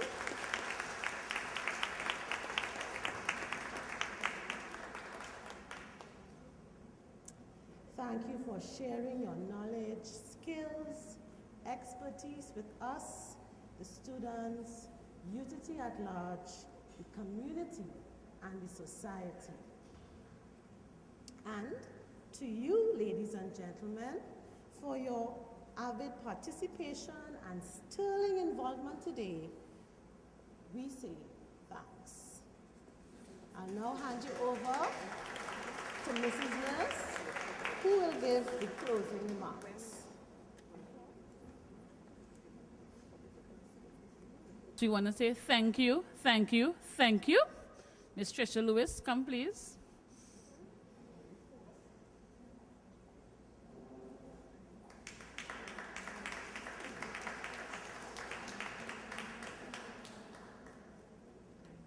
Good afternoon, everyone. On behalf of the one class, Mr. Good afternoon, everyone. On behalf of all of your students, Ms. Nurse stressed about one class, and we're grateful for that, because she has been also so wonderful to all of us. She indeed has been a woman who has been working at changing things. She has been working at us, with us. She's empowering and has been empowering so many young women. Congratulations, Ms. Nurse. We love you. Thank you.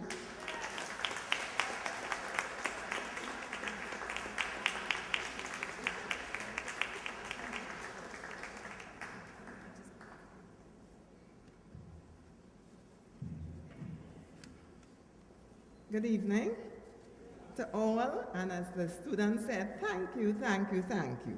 But Tricia Lewis already expressed all the thanks, but we cannot stop saying thank you. I will make some closing remarks. Everybody here is my friend. I'm bending down here and I'm watching Dr. DePisa. Such a quiet lady with so much force. The deliberations for this event were born out of the issues our family members, friends, and colleagues would bring to our attention. And with the aid of seeking advice and bringing about an intervention to the myriad problems they face on a daily basis. So what all this fancy word is saying is that we hear all kinds of things. We speak about our problems, we listen to problems. And I keep saying, there must be a way out. There must be something like a speak out.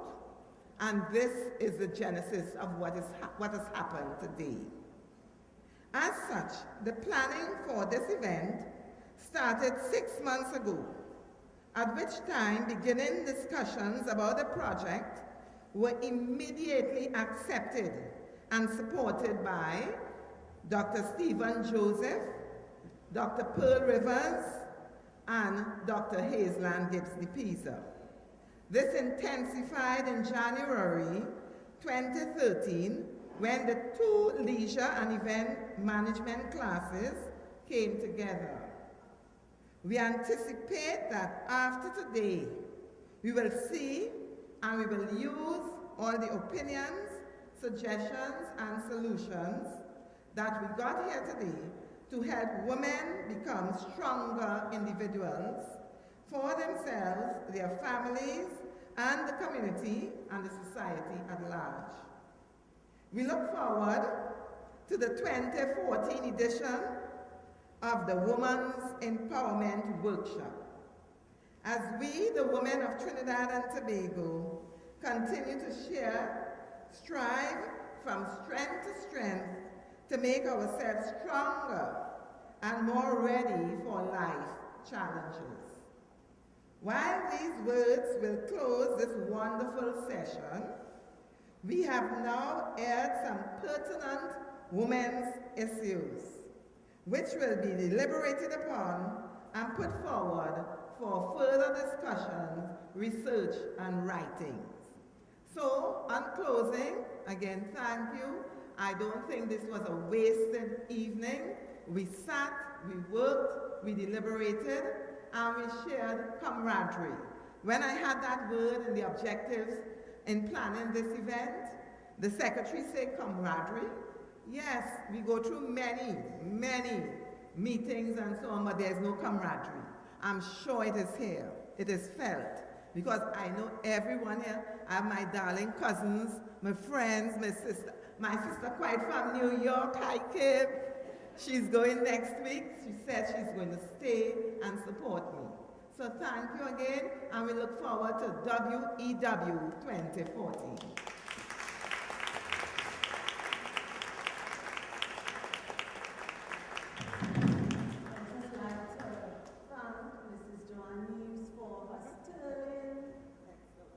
Contribution she made this afternoon as Master of Ceremonies. Let's give her a round of applause, please.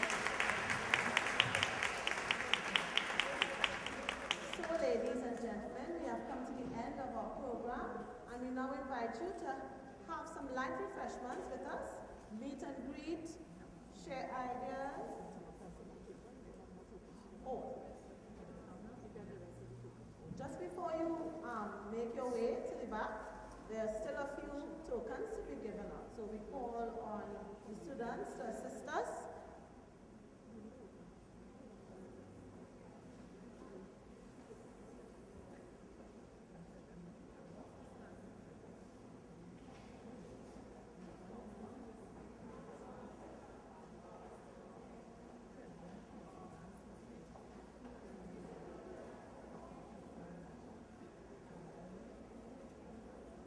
And just before the tokens are given out, panelists, experts, all the doctors, we have a special little suited area for you to reside in, so please do not leave just yet. Just a little 10 minutes of your time so that you can be refreshed. And please hand in all evaluation forms. Students collect all evaluation forms, please. Okay. We would like to call up Mr. and Mrs. Foster.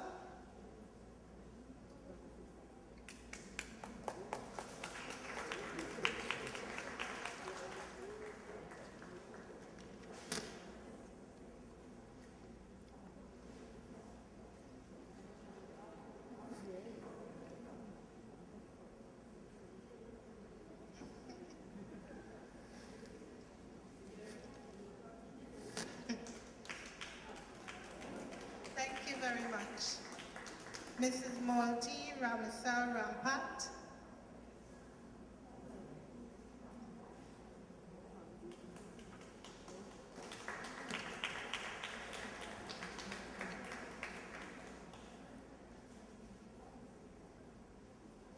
Thank you very much. Dr. Pearl Rivers.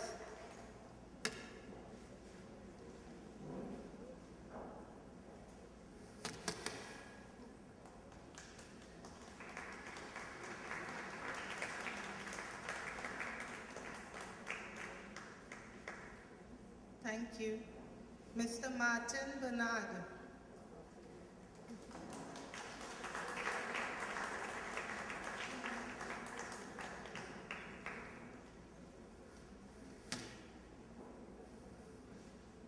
Thank you, Mr. Bernard.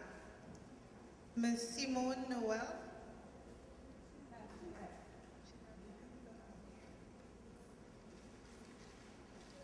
Ms. Janice Burgess. Ms. Janice Burgess.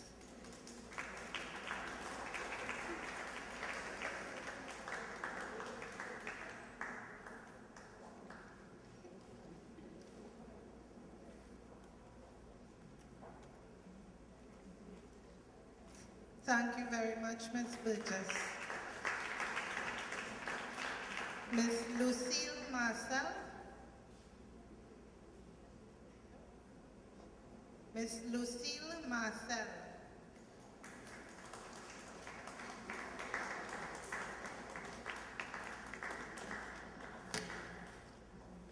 Ms. Joanne Neves.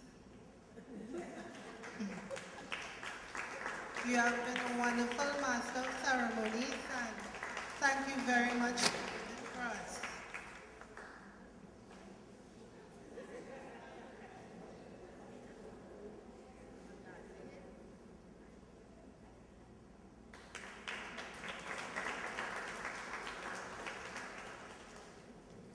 Is Ms. Siobhan Agana here?